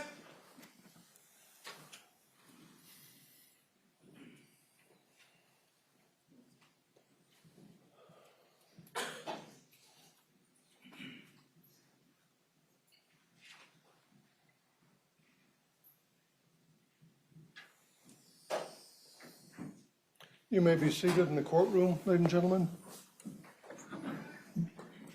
We are back on the record with the jury, counsel, and Mr. Apodaca all present. Mr. Foreperson, my understanding is the jury has reached verdicts. Is that correct? Yes, Your Honor. If you would give the instructions and the verdicts to the bailiff, please. I need to review them, make sure we've got everything back, and then I'll read the verdicts into the record.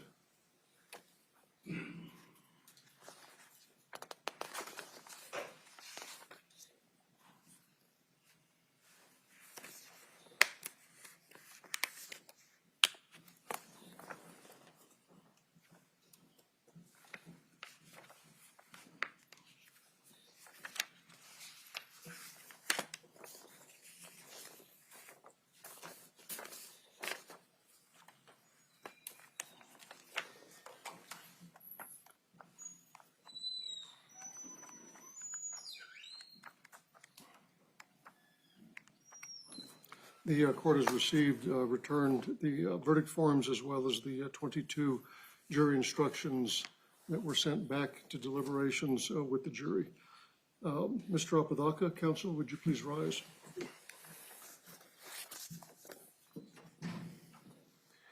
In the state of New Mexico versus Isaac Sampson Apodaca, cause D101 CR 2023-25, we find the defendant guilty of murder in the first degree as charged in count 1, signed by the foreperson, the corresponding not guilty verdict form for count 1, and the 2 guilty and not guilty verdict forms for,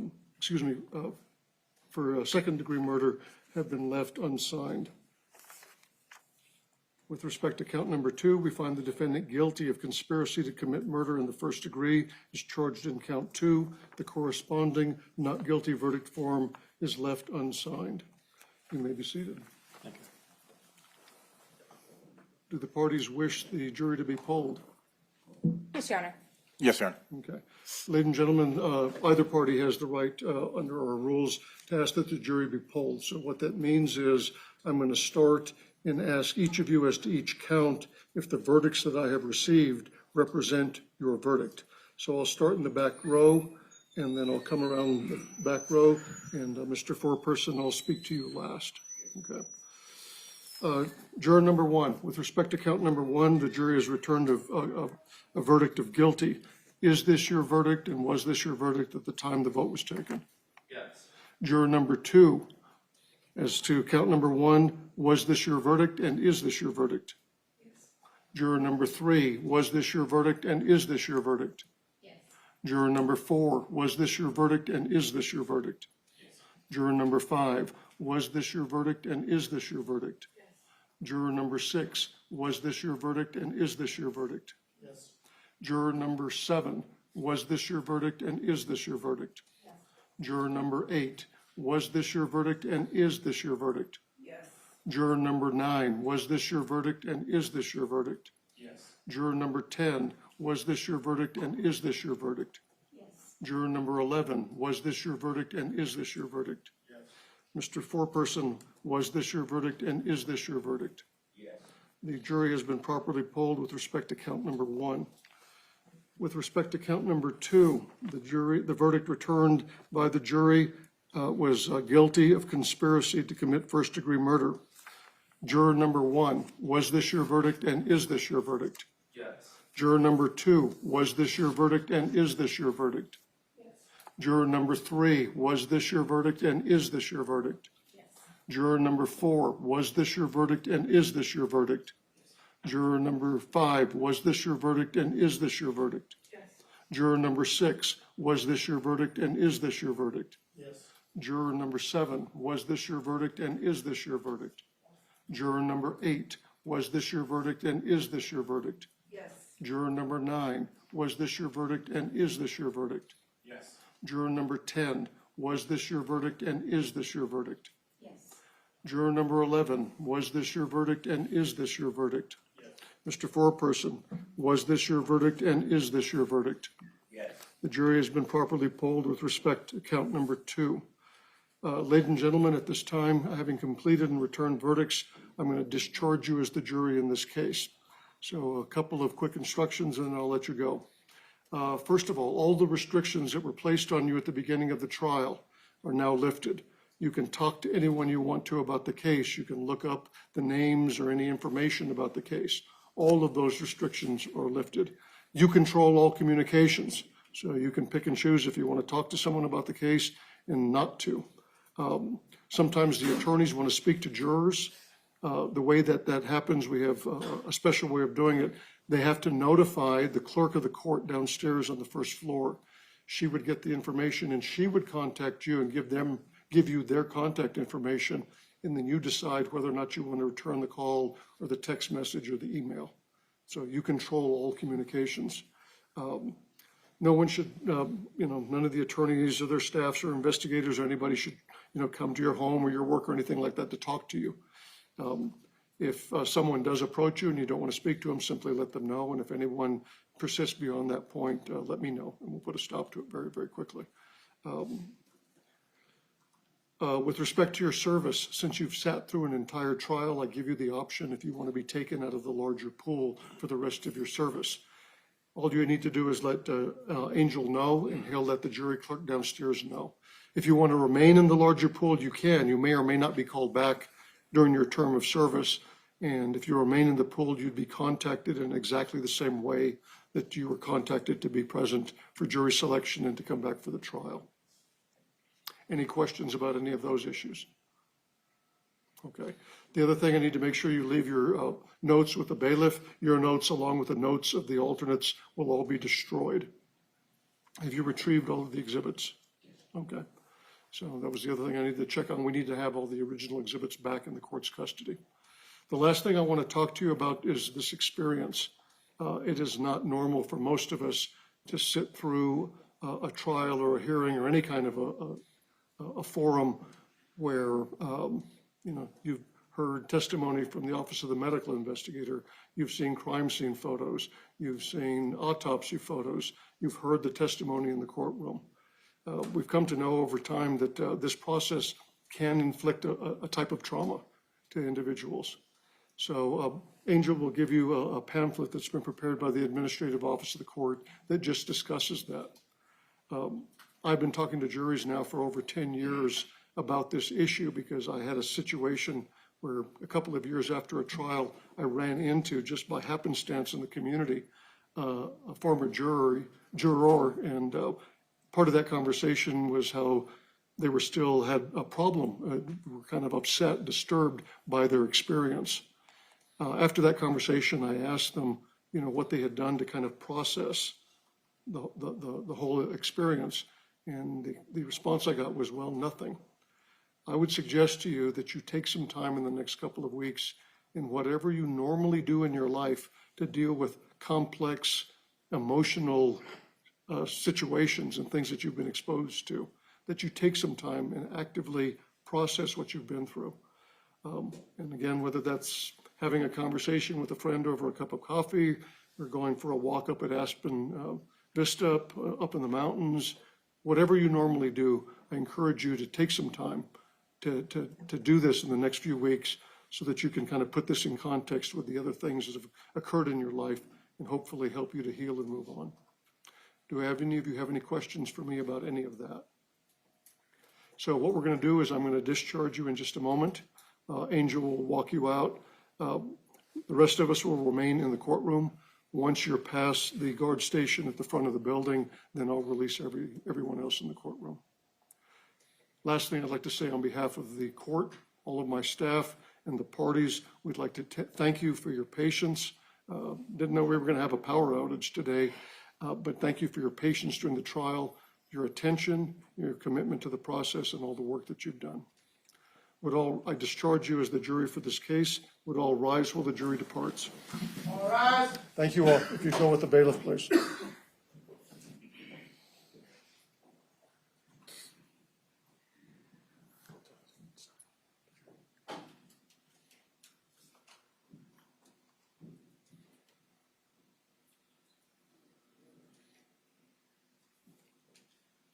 You may be seated in the courtroom, ladies and gentlemen. Are they on? We'll set sentencing probably about 30 days out. We'll send you a notice of the hearing and give you ample time to make whatever information you want the court to receive and to review before the hearing. Anything that you send to the court, you need to share with opposing counsel and send a cover letter indicating that you've done that. Okay. Is there anything else before we go off the record in this case from the state? Ms. Murphy? No, Your Honor, nothing from the state of New Mexico. On behalf of Mr. Apodaca? A few issues, Judge. First of all, I just want to inquire of the court, was the jury deliberating? I mean, if the jury was deliberating under the power outage, were they adequately supplied with technology and different things? They had their own lights back there. We provided them lights. They had verdicts. I was informed about not long after the power went out. And so they were sequestered in the back without anyone having an access to them until they were called into the courtroom now. So they had a generator or something back there? They were using cell phones and flashlights to light up the jury deliberation room. Okay. And this is one case, Judge, where I think we'll need a mitigation report from a qualified expert in regards to Mr. Apodaca's history of trauma and various different issues. So I don't know if the court wants a formal motion